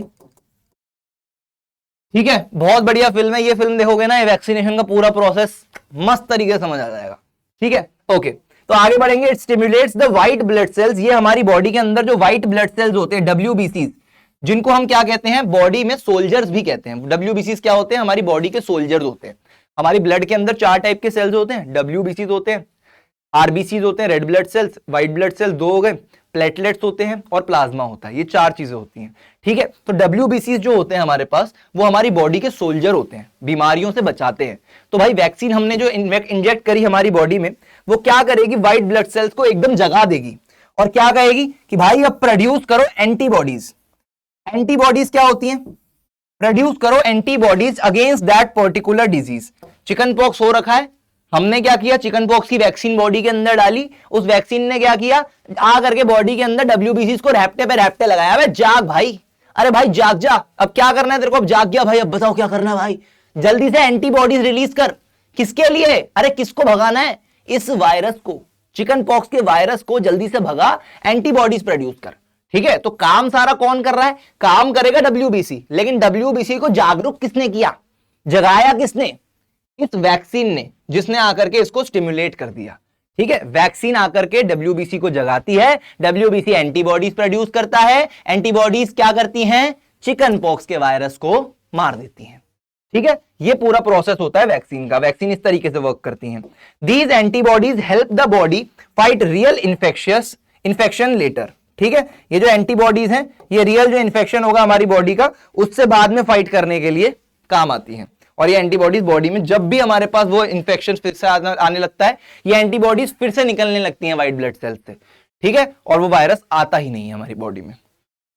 ओके, ठीक है, तो और अपने पास वैक्सीन हम कैसे बना सकते हैं, method of making vaccine, vaccine किस किस तरीके से बन सकती हैं, यूजिंग किल जर्म्स, मरे हुए पैथोजन से, मरे हुए जर्म से हम बना सकते हैं। एग्जाम्पल जैसे टैब वैक्सीन, TAB वैक्सीन होती है हमारे पास, किसके लिए, टाइफाइड के लिए TAB वैक्सीन होती है, वो हमारे पास मरे हुए जर्म से बनती है। एक होती है साल्क्स वैक्सीन, साल्क्स वैक्सीन होती है किसके लिए, पोलियो के लिए। पोलियो की वैक्सीन तुमने पी रखी होगी बचपन में, हर बच्चे को बचपन में ही पिला दी जाती है। ठीक है, और वो प्रोसेस क्या होता है, वो इम्यूनाइजेशन का प्रोसेस होता है, अभी बता देंगे तुमको। ठीक है, एंड रेबीज वैक्सीन भी जो होती है, ये सारी जो वैक्सीन है 3 टाइप की, ये किससे बनी होती है, मरे हुए जर्म्स से बनी होती है, किल्ड जर्म्स से। जैसे काउपॉक्स जो था वो मरा हुआ जर्म नहीं था, वो अपने पास जिंदा जर्म था। ठीक है, लेकिन और पावरफुल जर्म था। ठीक है, वीकेंड जर्म बोल सकते हैं उस केस में, क्योंकि बॉडी में तो हमारी वो कुछ कर नहीं पा रहा, तो हमारी बॉडी के लिए वो वीकेंड है, लेकिन स्मॉल पॉक्स के जर्म को मारने के लिए वो और ज्यादा ताकतवर है। ठीक है, तो ये बात है। सेकंड क्या आ जाता है, यूजिंग वीकेंड जर्म्स। एक हो गया यूजिंग मरे हुए जर्म्स, एक हो गया यूजिंग वीकेंड जर्म्स। ठीक है, दूसरे तरीके में क्या है, जर्म्स आर वीकेंड, जर्म्स जो होते हैं कमजोर होते हैं, वो उसको हम कमजोर कर दिया जाता है, so that they can not cause disease, ताकि वो हमारी बॉडी में डिजीज ना कॉज कर पाए कोई नहीं, लेकिन जो डिजीज ऑलरेडी प्रेजेंट है उसको खत्म कर दे। ठीक है, but can still form antibodies, antibodies form कर दें जो ऑलरेडी डिजीज हमारी बॉडी के अंदर है उसके लिए। एग्जाम्पल क्या हो जाता है, मीजल्स हो जाता है इसका एग्जाम्पल, एक मीजल्स वैक्सीन। एक हो जाती है BCG वैक्सीन, किसके लिए होती है BCG, ट्यूबरकुलोसिस के लिए, TB के लिए। कंफ्यूज मत होना, ये जो टैब वैक्सीन है ये टाइफाइड के लिए है, जो BCG वैक्सीन है वो TB के लिए, ट्यूबरकुलोसिस के लिए। बच्चे टाइफाइड और ट्यूबरकुलोसिस TT में कंफ्यूज हो जाते हैं, अक्सर मैंने देखा है, कंफ्यूज मत होना। ओके, दोनों अलग चीजें हैं।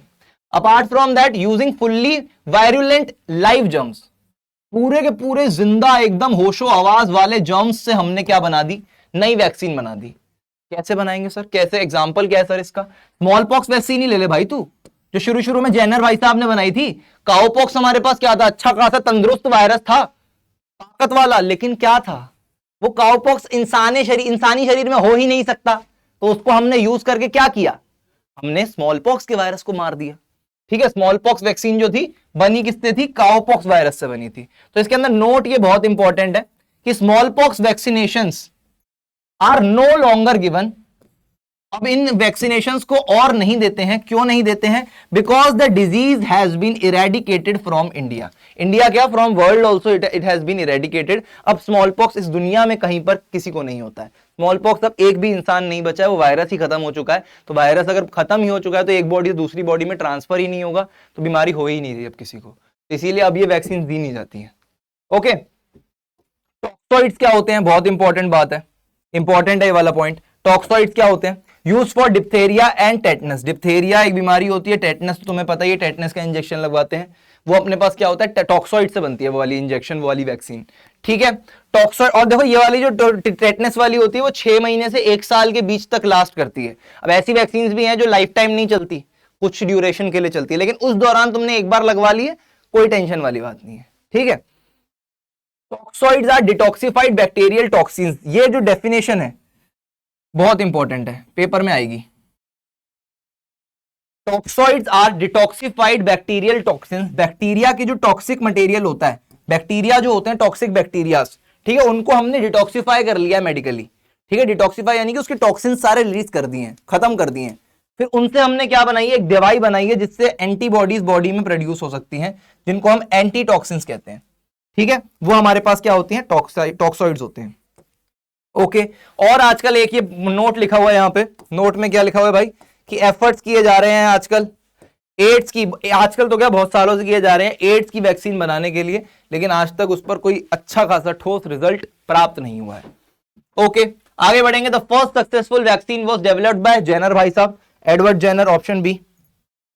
Vaccines work by stimulating the body to produce, body हमारी क्या प्रोड्यूस करती है, डब्ल्यूबीसीज क्या प्रोड्यूस करते हैं, एंटीबॉडीज प्रोड्यूस करते हैं, ठीक है। Enzymes no, hormones no, vitamins no, antibodies yes. Toxoids क्या होते हैं, इंटॉक्सिकेटेड बैक्टीरियल टॉक्सिन्स, ठीक है, ये होते हैं डिटॉक्सिफाइड बैक्टीरियल टॉक्सिन्स, ठीक है, ये होते हैं, ऑप्शन बी। एंटीबायोटिक्स क्या होती है भाई, एंटीबायोटिक्स हमें जब बीमार होते हैं डॉक्टर कई बार एंटीबायोटिक्स देता है, जैसे कहते हैं गर्म दवाइयां होती हैं एंटीबायोटिक्स। गर्म क्यों होती हैं, क्योंकि एंटीबॉडीज प्रोड्यूस करवाती है हमारी बॉडी में, ठीक है। Antibiotics are chemical substances obtained from micro organisms such as bacteria and fungi. Definition है एंटीबायोटिक्स की, पेपर में आएगी, लिख के आनी है, ठीक है। बैक्टीरिया से और फंगाई से, ऐसे माइक्रो ऑर्गेनिजम्स बैक्टीरिया और फंगाई से एंटीबायोटिक्स बनाई जाती हैं जो कि ऐसे केमिकल सब्सटेंसेस होते हैं। करती क्या है ये, दे कैन किल और inhibit the growth of harmful micro organisms in the body. मतलब हमारी बॉडी के अंदर अगर हार्मफुल माइक्रो ऑर्गेनिज्म है, कोई सा पैथोजन है जो कि कम्युनिकेबल डिजीज कॉज कर सकता है, उसको एंटीबायोटिक क्या करेगी, या तो कंप्लीटली मार देगी, खत्म कर देगी, या फिर उसकी ग्रोथ स्टॉप कर देगी। पैथोजन का मकसद क्या बताया था मैंने, रिप्रोड्यूस करना और फैलना, फैलते जाओ फैलते जाओ, पंछी बनी उड़ती फिरूं मस्त गगन में, तो ये क्या करती है, उसको पंछी नहीं बनने देती, उसको मस्त गगन में उड़ने नहीं देती, उसको आजाद नहीं होने देती, उसकी जो ग्रोथ है उसको रोक देती है, या फिर उसको कंप्लीटली मार देती है, ठीक है। तो ये अपने पास एंटीबायोटिक ऐसा काम करती है। कॉमन एग्जांपल्स क्या होते हैं अपने पास एंटीबायोटिक्स के, एक तो होता है पेनिसिलिन, एक हो जाता है स्ट्रेप्टोमाइसिन, एक हो जाता है टेट्रासाइक्लिन। ये अपने पास ये जो है स्ट्रेप्टोमाइसिन है, यहां पर इसका नाम तो शायद तुमने सुना भी हो, कुछ केसेस में यहां पर डॉक्टर्स देते भी हैं, ठीक है। तो स्ट्रेप्टोमाइसिन, टेट्रासाइक्लिन और पेनिसिलिन, पेनिसिलिन भी देते हैं, ठीक है। ये अपने पास कॉमन है एग्जांपल्स एंटीबायोटिक्स के। They are used to treat bacterial infections like pneumonia, tuberculosis, TB and typhoid. Typhoid, TB और निमोनिया क्योर करने के लिए बैक्टीरियल इंफेक्शंस, ये अपने पास बैक्टीरियल इंफेक्शंस होते हैं, तो इनको क्योर करने के लिए डॉक्टर्स अक्सर एंटीबायोटिक्स देते हैं। Antibiotics do not work against viral infections, virus के लिए एंटीबायोटिक्स बिल्कुल भी काम नहीं करती हैं। बहुत इंपॉर्टेंट पॉइंट है, बहुत important, this point is very very important. Virus अगर है, चिकन पॉक्स है या कोई सा भी वायरस है, कॉमन कोल्ड है, इन्फ्लुएंजा है, उसके लिए एंटीबायोटिक्स कभी नहीं दी जाएंगी, ठीक है। ओवर यूज और misuse of antibiotics can lead to antibiotic resistance. अगर तुम ज्यादा एंटीबायोटिक्स लेते हो, जैसे हमारी जो सिस्टर हैं वो कर रही हैं एमबीबीएस, तो उन्होंने क्या बोला था, तुम एंटीबायोटिक्स की 40 दिन बताया था, पता नहीं 60 दिन बताया था, कि इससे लंबी कोई साइकिल नहीं चला सकते। अगर तुम एंटीबायोटिक्स 40 दिन ले रहे हो, थोड़े दिन तब रुक जाओ, क्योंकि तुम ज्यादा दिन तक अगर एंटीबायोटिक्स लेते रहोगे ना, तुम्हारी बॉडी के अंदर क्या होगा, उसकी रेजिस्टेंस हो जाएगी। फिर बाद में अगर कोई सी ऐसी बीमारी तुम्हें हुई तो एंटीबायोटिक्स लोगे तो भी असर नहीं पड़ेगा, क्योंकि बॉडी एंटीबायोटिक्स से बहुत यूज्ड टू हो चुकी है कि हाँ यार एंटीबायोटिक ही तो है, इसको क्या ही होगा, ये क्या ही कर लेगी। तो बहुत जब तुम्हारी बॉडी उससे यूज्ड टू हो जाएगी तो उसका जो तरीका है, उसका जो हमारे पास असर है, वो कुछ काम नहीं करेगा, ठीक है। तो एंटीबायोटिक्स रेजिस्टेंस हो जाती है हमारी बॉडी में, making bacteria immune to their effects. Bacteria जो हो जाएगा इम्यून हो जाएगा एंटीबायोटिक के इफेक्ट से, यानी कि बैक्टीरिया, अब पता चल जाएगा बैक्टीरिया को कि हाँ यार ये एंटीबायोटिक आती रहती है इसकी बॉडी में, ये असर करती है। मतलब देखो, अगर तुम युद्ध लड़ने जा रहे हो और हमेशा जाकर के एक ही तरीके से पंच मार रहे हो, हमेशा जा रहे हो एक ही तरीके से अपनी फाइट में, अपने एमएमए में एक ही तरीके से पंच मार रहे हो, तो अगली बार तुम हर फाइट में जो तुम्हारा जो ओपोनेंट है उसने अब एनालाइज कर लिया है कि हाँ यार 10 बार मैं इससे फाइट हारा, हर बार इसने मुझे इसी पंच से हराया। अब देखो 11वीं बार जब तुम उससे लड़ने जाओगे तो वो क्या करेगा, वो ऐसे हो जाएगा तुम्हारे उस पंच से और तुमको ऐसे पंच मार देगा, ठीक है, तो अब तुम फाइट हार जाओगे। तो यानी कि एंटीबायोटिक का सेम असर बैक्टीरिया को 10 बार पता चल गया, तो 11वीं बार बैक्टीरिया क्या करेगा, अपना रास्ता बदल लेगा और एंटीबायोटिक का असर नहीं हो पाएगा और बॉडी पे अफेक्ट कर देगा। समझ गए? ये अपने पास इसका तरीका होता है एंटीबायोटिक का। तो एंटीबायोटिक रेगुलरली नहीं लेनी चाहिए। ओके, तो antibiotics are used to destroy viruses, kill bacteria और स्टॉप देयर ग्रोथ। ये करेक्ट होगा। वायरसेस की तो बात ही नहीं है, वायरसेस के लिए तो कभी भी एंटीबायोटिक दी ही नहीं जाती।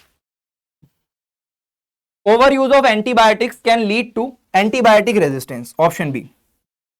ओके, इम्यूनाइजेशन क्या होता है? वैक्सीनेशन जैसा ही प्रोसेस होता है, थोड़ा सा डिफरेंस होता है। क्या डिफरेंस है? Immunisation is an artificial way of achieving protection from infections by the introduction of dead और weakened germs into one's body. ठीक है, इसके अंदर क्या होता है, हम वैक्सीन प्रोवाइड करते हैं, हम इंजेक्शन ही लगाते हैं बच्चे को, लेकिन बच्चे को या किसी भी इंसान को।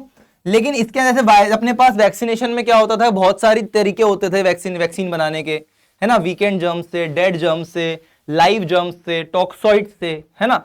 इम्यूनाइजेशन में ये सब नहीं होता। इम्यूनाइजेशन सिर्फ एक तरीके से बनती है, डेड और वीकेंड जर्म्स। लाइव जर्म्स से नहीं बनती इम्यूनाइजेशन की अपने पास जो इन वैक्सीन होती है, टॉक्सॉइड से नहीं बनती, सिर्फ डेड और वीकेंड जर्म्स से बनती है। ठीक है, and it is considered as an artificial way. ठीक है, मैकेनिज्म क्या होता है इसका, when exports to vaccines, vaccines जब लगाई जाती हैं इम्यूनाइजेशन के केस में, the body makes antibodies, body antibodies produce करती है। ठीक है, एंड मोर और less permanent protection from infection is achieved. इस केस में परमानेंट प्रोटेक्शन हो जाती है, लाइफ टाइम की। ठीक है, तो इसीलिए मोस्ट ऑफ द केसेस में जो इम्यूनाइजेशन होती है वो एक यंग वन को, एक नए नए पैदा हुए छोटे बच्चे को लगाई जाती है, ताकि लाइफ टाइम के लिए वो उस बीमारी से पर्टिकुलरली प्रोटेक्टेड रहे।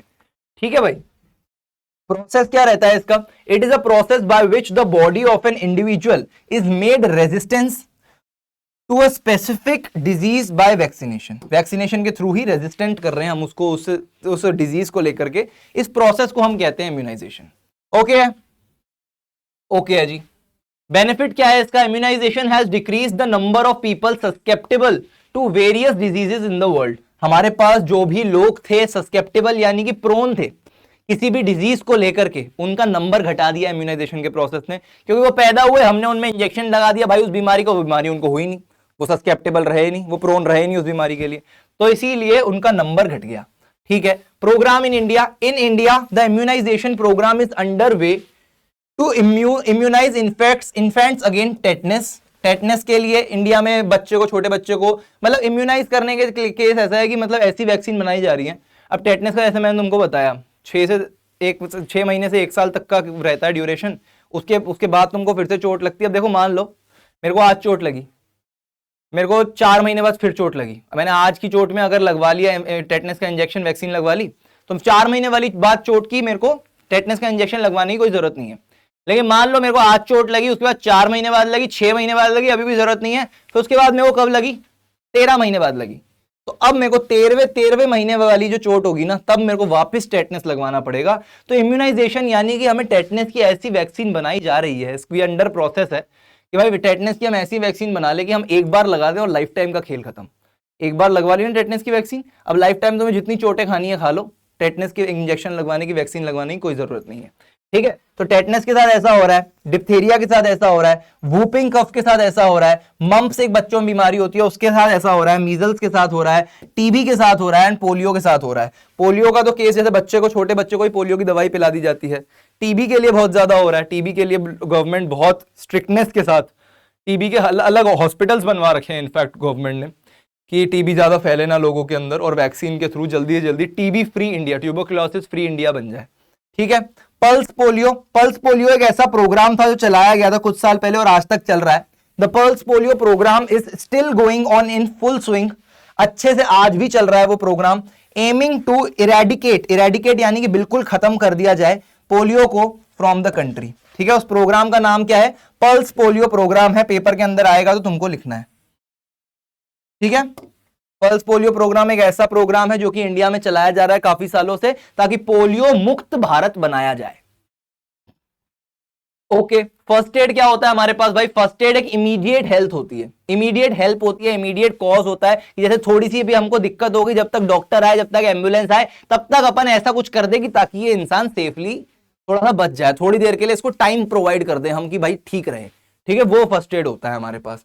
ठीक है, एग्जांपल्स क्या हो गए फर्स्ट एड के अगर मैं बात करूं तो फर्स्ट एड के एग्जांपल की अगर मैं बात करूं तो it is required during accidents के केस में, हार्ट अटैक हो गया, स्नेक बाइट्स, बर्न्स, कुछ भी, इन केसेस में फर्स्ट एड रिक्वायर्ड रहता है। ठीक है, ये फर्स्ट एड की डेफिनेशन है, पेपर में आएगी तो लिख के आनी है।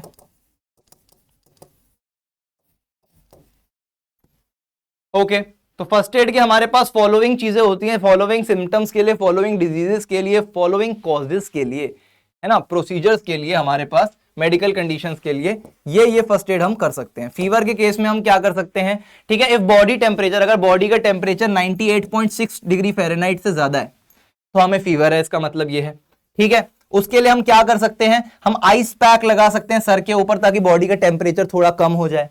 ठीक है, या फिर एक पीस ऑफ क्लॉथ लगा सकते हैं, ठंडा क्लॉथ लगा सकते हैं ना, आइस कोल्ड वाटर, बर्फीले पानी में उस क्लॉथ को डिप करके, सॉफ्ट क्लॉथ को, कॉटन क्लॉथ को डिप करके लगा सकते हैं ताकि हमारी जो बॉडी का टेम्परेचर है कम हो जाए, और जल्दी से जल्दी एक डॉक्टर को कंसल्ट कर सकते हैं। ठीक है, ये अपने पास फर्स्ट एड हो जाता है किसके लिए? फीवर के लिए। ओके, फीवर के बाद अगर मैं बात करूं तो फीवर के बाद आता है बर्न्स। बर्न्स में हमारे पास 3 टाइप के बर्न्स हो जाते हैं। बर्न्स यानी कि जल जाता है जब हमारा शरीर, हमारी बॉडी का कोई पार्ट। ठीक है, तो first aid depends on the degree of Burns, कि भाई बर्न्स कितने गहरे हैं उस पर डिपेंड करेगा। Do not pull away cloth stuck to the burns. अब जगह अपने पास कोई सी बॉडी अगर जल गई है, कोई सा पार्ट, तो उसके ऊपर हमने कपड़ा पहना हुआ था, तो उस कपड़े को खींचो मत, क्योंकि हो सकता है चमड़ी भी उसके साथ खींच के बाहर आ जाए। ठीक है, वो मत करना कभी भी। डू नॉट कट ब्लिस्टर्स, जो फोड़े हो जाते हैं, थोड़ा शरीर फूल जाता है, उसको कभी भी काटना मत, जो उसके अंदर से पानी होगा वो और ज्यादा निकलेगा, और ज्यादा जो वुंड होगा वो फैल सकता है। Do not apply any oily substance, कोई सा भी ऑयली सब्सटेंस, कोई सा भी ऑइंटमेंट मत लगाना, बटर, वेस्लीन वगैरह कुछ भी मत लगाना। ऐसे कुछ लोग होते हैं भाई, अच्छा बूढ़े बूढ़े लोग होते हैं, अच्छा चोट लग गई है हमारे बचुआ को, आओ देसी घी लगा दे बेटा, देसी घी से सब ठीक हो जाता है। वो बात कभी मत करना भाई। बर्न्ट जो हमारे पास वुंड्स होते हैं उनके केसेस में देसी घी वैसी घी तो कुछ ही नहीं कर पाएगा और ज्यादा खराब कर देगा वुंड को। ठीक है, तो एक हो जाते हैं अपने पास सुपरफिशियल बर्न्स। ठीक है, सुपरफिशियल बर्न्स कौन से होते हैं? पोर कोल्ड, वो जो कि थोड़े बहुत बर्न्स होते हैं हल्के फुल्के से। ठीक है, पोर कोल्ड वाटर, ठंडा पानी उनके ऊपर डाल दो, बर्न्ट एरिया के ऊपर, उसको सूखने दो, एंड फिर उसको कवर कर दो पोर्शन को with a sterile dressing. Sterile dressing यानी कि जो कि मतलब एकदम जैसे सैनिटाइज जो होता है, सैनिटाइज ड्रेसिंग जो होती है ना, सैनिटाइज गॉज जो होता है, गॉज यानी बैंडेज जो होता है व्हाइट कलर का, पट्टी जो होती है सैनिटाइज होनी चाहिए, उसके साथ उसको कवर कर दो और डॉक्टर के पास जाओ, फिर डॉक्टर तुम्हें दवाई देगा।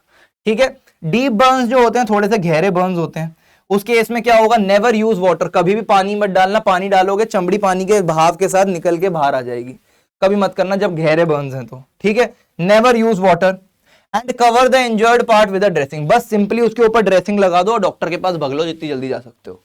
ठीक है, केमिकल बर्न्स, केमिस्ट्री लैब में काम करते हुए H2SO4 HCl तुम्हारे हाथ के ऊपर गिर गया है, क्या करोगे? एसिड की वजह से हो सकता है या अदर केमिकल्स की वजह से भी हो सकता है, क्या करोगे? Wash with running water for 10 minutes, 10 minute के लिए, बहुत देर के लिए, 10 मिनट के लिए बहते हुए पानी से उसको भाई साफ करो ताकि वो जो एसिड है वो निकल जाए ऊपर ऊपर जितना मौजूद है।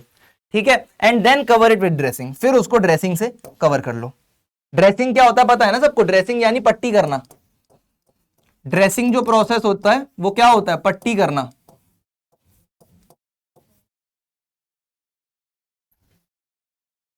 Okay, first aid. अब भाई इसका एक और अपने पास आता है ब्लीडिंग।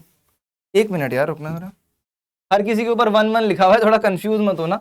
जैसे यहां पर फीवर पे भी 1 था, बर्न्स पे भी 1 है, ब्लीडिंग पे भी 1 है, तो उसमें कंफ्यूज मत होना भाई, ये अलग अलग चीजें हैं सारी। ब्लीडिंग के केस में अगर अपने पास ब्लीडिंग हो रही है तो अपन क्या करना है? Raise the affected body part to minimize the gravitational flow of the body of the blood. अब देखो मेरे को जैसे यहाँ पर मेरे को खून निकल रहा है, यहाँ से कट लग गया है, तो मैं अगर ऐसे करके रखूंगा तो ग्रेविटी की वजह से वो खून है और नीचे बहेगा, मेरे को क्या करना है, इसको हाथ को ऐसे उठा के रखना है ताकि खून अंदर का अंदर पड़ा रहा है, बाहर नीचे गिरे ना, ठीक है, रेस करके रखना है हाथ को। ओके, उसके बाद wash the cut surface with clean water, wash कर लो कट सरफेस को अच्छे से क्लीन वाटर से। उसके बाद press the area with a piece of clean cotton wool, जो साफ कॉटन वूल है, साफ का साफ सुथरा जो कॉटन का पीस है, उससे हम अच्छे से प्रेस करके रखेंगे उस एरिया को, तो खून का जो बहाव है, खून का जो निकलना है, वो थोड़ी देर के लिए कम हो सकता है। If possible apply some mild antiseptic, mild antiseptic जैसे हल्दी हमारे पास बहुत अच्छा एंटीसेप्टिक होता है, वो तुम लगा सकते हो, डेटॉल लगा सकते हो, ठीक है।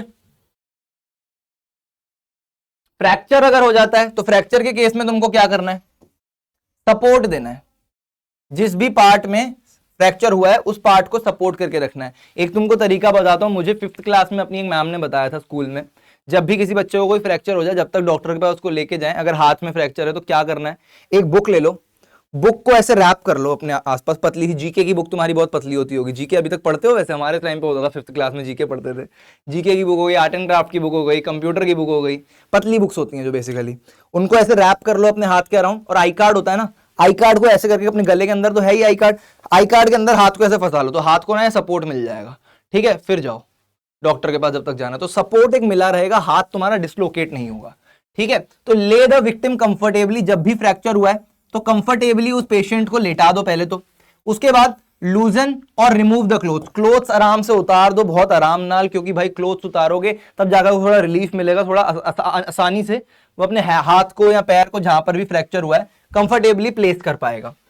Do not move the fractured part, उसको जरा सा भी हिलाओ मत, और ज्यादा बात बिगड़ सकती है, ठीक है। If the fractured part is an arm, अगर एक आर्म है, आर्म हाथ, ठीक है, टाई अ स्लिंग, जैसा मैंने बताया, एक स्लिंग को उसके साथ टाई कर लो ताकि वो आर्म को अच्छे से रेस्ट कर पाए उस पर, ठीक है। अगर आई के अंदर हमारे पास एक और फर्स्ट एड कंडीशन अपने पास आ जाती है, एक और मेडिकल कंडीशन आ जाती है, अगर आंख में हमारे पास कुछ चला गया है तो हम क्या करना है, if anything falls in the eyes do not रब देम, बिल्कुल भी घिसना नहीं है, बिल्कुल भी मसलना नहीं है, नहीं तो आंख लाल हो जाएगी, वो जो पार्टिकल गया है वो और अंदर जा सकता है और ज्यादा संगीन बीमारी कॉज कर सकता है, ठीक है। सिंपली क्या करना है, आंख को एकदम जेंटली, एकदम मुलायम हाथों से, एकदम लवली तरीके से वॉश करना है, छपक छपक छपक छपक छपक, ठीक है, with clean water, clean water के साथ वॉश करने का, ओके।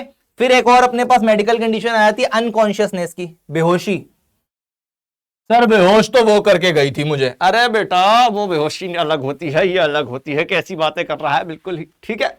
ले the person comfortably on the bed, अगर कोई इंसान बेहोश हो चुका है तो उसको आराम नाल पहले तो बेड पर लेटा दो, ऐसा नहीं कि वो अगर जमीन पे बेहोश है, जमीन पे ही पड़ा रहे, यहीं पर इलाज होगा इसका, ऐसा नहीं करना, ओके। तो उसको कंफर्टेबली बेड पर लेटा दो। उसके बाद उसके जो कपड़े हैं थोड़े से लूज कर दो ताकि वो थोड़ा कंफर्टेबल महसूस करे।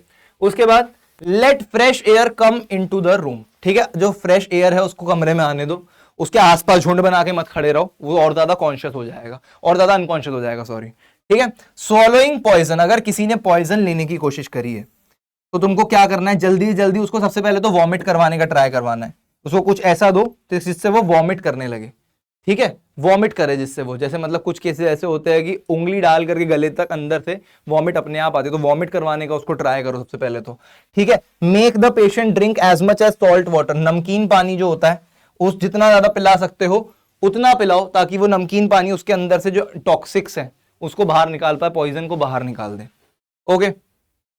स्नेक बाइट, अगर सांप काट लेता है तो क्या करने का है, जिस पार्ट में सांप ने काटा है उसके आसपास उसके ऊपर के पार्ट को अच्छे से रैप कर दो, अच्छे से रस्सी वस्सी से बांध दो, ताकि वो जो वेनम है, जो सांप का पॉइजन है, वो और ज्यादा अंदर तक पहुंचे ना और बॉडी के पार्ट्स में ना फैले।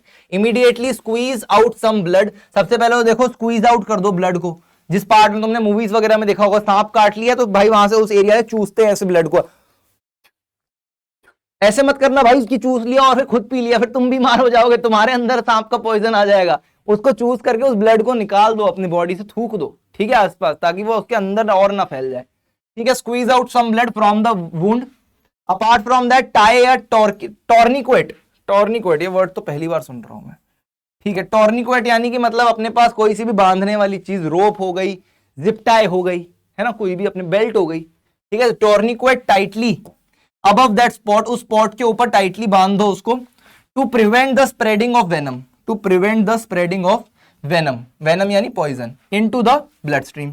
ओके अगर कोई सी भाई तुम्हें बी मक्खी काट जाती है, मक्खी अगर तुम्हें काट जाती है तो क्या करना है, उस वुंड को थोड़ी देर मेटल की चीज से घिसना है, ठीक है।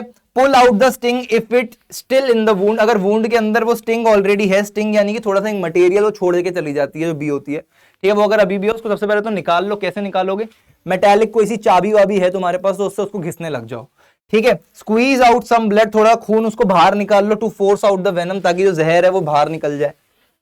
अप्लाई सम एल्कली, अब देखो बचपन में क्या हुआ था, मेरा कौन सा बर्थडे था, आई डोंट एग्जैक्टली रिमेंबर, शायद 8th या 7th या 9th कोई बर्थडे था मेरा।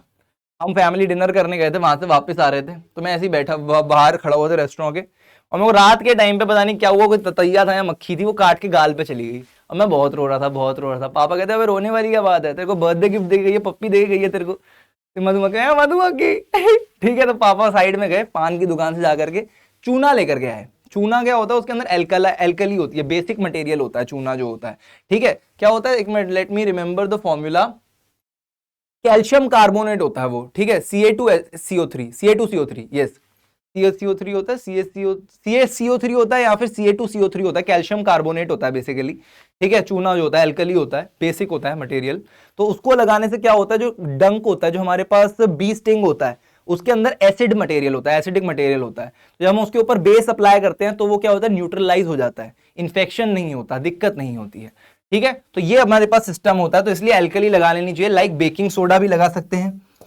ठीक है। On that spot presumably for a bee sting, though the text mentions alkali for a sting in the general, ठीक है। अच्छा, मतलब ये जो हमारे पास जनरल जो कुछ भी बात बताई है, ये सारी की सारी एक बी स्टिंग के लिए ही है। ओके ओके जी, बैड हैबिट्स जो हमको अवॉइड करनी चाहिए। अब देखो ये तो बताने वाली बात है नहीं तुमको, लेकिन फिर भी बता देते हैं क्योंकि ये ज्यादा आवश्यक बात है बेसिकली, ठीक है। तो फर्स्ट एड वाला जो टॉपिक था वो अपना समाप्त हो चुका है। उसके बाद जो बैड हैबिट्स हमें भाई अवॉइड करनी चाहिए, ऑफ कोर्स मुकेश ना बने, तंबाकू का सेवन ना करें, हमेशा कोई सी भी फिल्म देखने जाते हो, देखते हो भाई शुरू शुरू में फिल्म के डिस्क्लेमर देखते हो कि धूम्रपान एवं मद्यपान का सेवन सेहत के लिए बहुत ही आवश्यक नहीं, हानिकारक है, हानिकारक है, ठीक है भाई। Consuming tobacco is very injurious to health, okay. चाहे स्मोकिंग हो चाहे चुइंग हो, स्मोकिंग में हम क्या करते हैं, उसको स्मोक करते हैं टोबैको को, चुइंग क्या होती है, जो टोबैको कंज्यूम करते हैं, है ना, ये चुइंग है, और ये हमारे पास स्मोकिंग है। यहां पर देखो कंपनी को भी एक्सपोज कर दिया गया है, देवू भैया ने, नाम छुपा लेते हैं दिक्कत हो जाएगी, ठीक है, लेकिन सबको पता ही है, खैर ओके। तो increases the risk of mouth and lung cancer, जो माउथ कैंसर होता है और लंग कैंसर होता है वो इससे बढ़ सकता है। हाई ब्लड प्रेशर बीपी बहुत ज्यादा बढ़ जाता है टोबैको कंज्यूम करने से। हार्ट अटैक के चांसेस बहुत ज्यादा बढ़ते हैं, नहीं करना चाहिए, बिल्कुल नहीं करना चाहिए, पाप है, okay. Causes cough and irritation in the throat, इससे हमें कफ भी हो सकता है, खांसी हो सकती है, इरिटेशन हो सकती है थ्रोट के अंदर, गले के अंदर और लंग्स के अंदर, छाती में, गले में, दोनों में, ओके, अमंग स्मोकर्स, ठीक है। पैसिव स्मोकिंग भी बहुत खराब है, यानी कि हमारे आसपास के लोग स्मोक कर रहे हैं, हम नहीं कर रहे हैं, हम बड़े सीधे साधे हैं, तो उन लोगों के आसपास भी मत रहो, क्योंकि वो स्मोक कर रहे हैं, वो धुआं निकाल रहे हैं, वो धुआं तुम इनहेल कर रहे हो, एक तरीके से पैसिव स्मोकिंग तुम भी कर रहे हो। वो एक्टिव स्मोकिंग कर रहे हैं, तुम पैसिव स्मोकिंग कर रहे हो, वो भी तुम्हारे लिए वो है, हार्मफुल है, इंजूरियस है, ठीक है। तो passive smoking, non smoker sitting with active smokers can also lead to suffering from such diseases, उनको भी ये बीमारियां हो सकती हैं। तुमको पता मेरे पापा ने ना एक बार एक जॉब छोड़ दी थी अपनी, मेरे पापा अकाउंटेंट थे, ठीक है, तो उन्होंने ना अपनी एक जॉब ही छोड़ दी थी इस चक्कर में। उन्होंने नई नई अच्छी खासी उनको पेमेंट मिलती थी, वहाँ पे सैलरी अच्छी थी, उन्होंने नई जगह पे जॉब स्टार्ट करी, कोई शोरूम था वहाँ पे, अकाउंटेंट थे। तो वहाँ पर क्या था कि जो बॉस वगैरह थे उनके बहुत स्मोक करते थे। पापा ने 2-3 महीने बाद, उनको पापा का काम बढ़िया लगता था, उन्होंने कहा अच्छा पैसे वैसे बढ़ा लेते, छोड़ के क्यों जा रहे हो। पापा ने कहा तुम लोग यार स्मोकिंग बहुत करते हो, तो वो कहते यार अब वो तो हम चेंज नहीं कर सकते, वो तो हमारी आदत है। तो वही चीज़ है, आज चीज़ आदत बन जाती है, इंसान चाहे भी तो भी छोड़ना बहुत मुश्किल हो जाता है, तो इसीलिए कभी इन आदतों को पालना ही मत, ठीक है। और मेरे पापा ने वो जॉब क्विट कर दी क्योंकि उनको पता था पैसिव स्मोकिंग से उनको भी दिक्कत हो सकती है, उन्होंने जॉब ही छोड़ दी, ठीक है। सो इतना ज्यादा तुमको रिस्पॉन्सिबल बनना है अपनी लाइफ में, ओके। ड्रिंकिंग एल्कोहल, ये एक और बुरी आदत है जो हमें अवॉइड करनी है। Alcohol is a slow poison.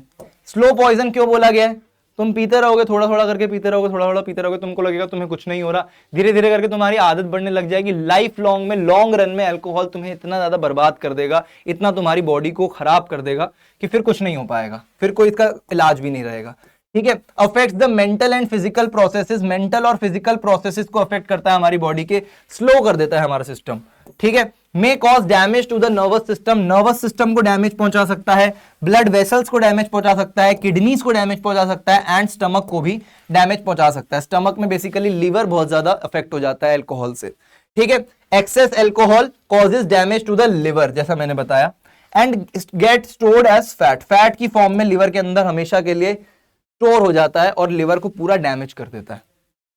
इंपेयर्स judgment and reduces self control, हमारी जो जजमेंट है, हम जब अल्कोहल कंज्यूम करके बैठे होते हैं कोई भी व्यक्ति, तो भी क्या करते हैं, हमारे जो डिसीजंस होते हैं, जजमेंट्स जो होते हैं, सेल्फ कंट्रोल जो होता है हमारे कंट्रोल में ही नहीं रहता, हम कुछ भी करने लगते हैं, झूमने लगता है इंसान, तुमने टीवी में देखा होगा, ठीक है। तो ऐसा होता है। Affects muscular coordination, muscular coordination जो है, हमारे पास मसल्स जो है उन पर हमारा कोऑर्डिनेशन नहीं रहता, कंट्रोल नहीं रहता, हम एकदम झूमने लग जाते हैं, थोड़ी सी जोपी है, तो वो नहीं करना है हमें, ओके। रिजल्टिंग इन एक्सीडेंट्स, उससे एक्सीडेंट्स भी हो सकते हैं, okay. Bad habits to be avoided, use of drugs, narcotic हो चाहे साइकोट्रोपिक हो, चाहे साइकोट्रोपिक हमारे पास ड्रग्स हो चाहे नार्कोटिक ड्रग्स हो, उन्हें हमें बिल्कुल भी यूज नहीं करना है। Drugs like morphine, cocaine, heroin and opium causes an insensible condition. Drugs तो बहुत ही खराब चीज है, बिल्कुल खराब चीज है, आदत बहुत जल्दी लगती है, बहुत एडिक्टिव होते हैं, बिल्कुल अगर जैसे लेते हो तो इनसेंसिबल कंडीशन हो जाती है, तुम्हें सेंसेस में नहीं रहता, तुम्हें होशो आवाज नहीं आता, तुम्हारे आसपास क्या हो रहा है, दुनिया भ्रष्ट, दुनिया खत्म हो जाएगी, तुम्हें पता भी नहीं चलेगा, तुम अपने रहोगे मस्ती में, ठीक है। और वो मस्ती तुम्हें उस टाइम पे मस्ती लगेगी, you will feel like it is heaven but it is the hell, okay. इसीलिए नर्क मत जाओ।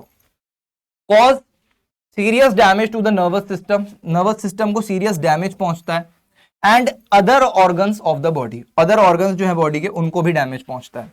Causes respiratory diseases and heart problems, respiratory diseases हो सकती हैं और हार्ट प्रॉब्लम्स भी हो सकती हैं।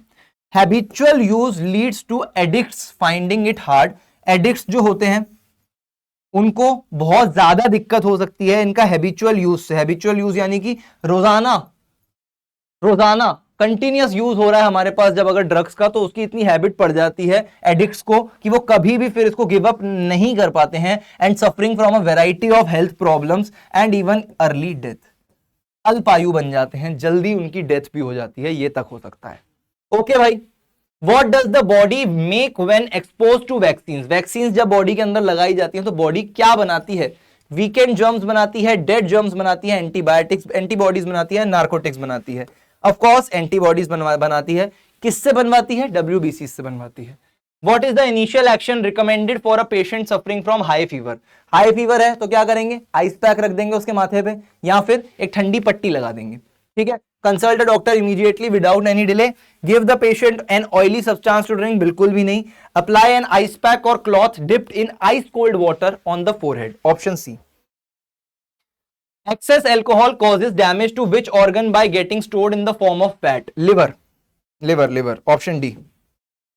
Which of these is not a narcotic drug mentioned in the text that causes an insensible condition in humans? ठीक है, कोकेन मेंशन था, पेनिसिलिन मेंशन नहीं था, ओपियम मेंशन था, मॉर्फिन मेंशन था। पेनिसिलिन जो होता है ये हमारे पास नार्कोटिक ड्रग नहीं होता है, ठीक है, और ये मेंशन भी नहीं था, ओके, ठीक है यार।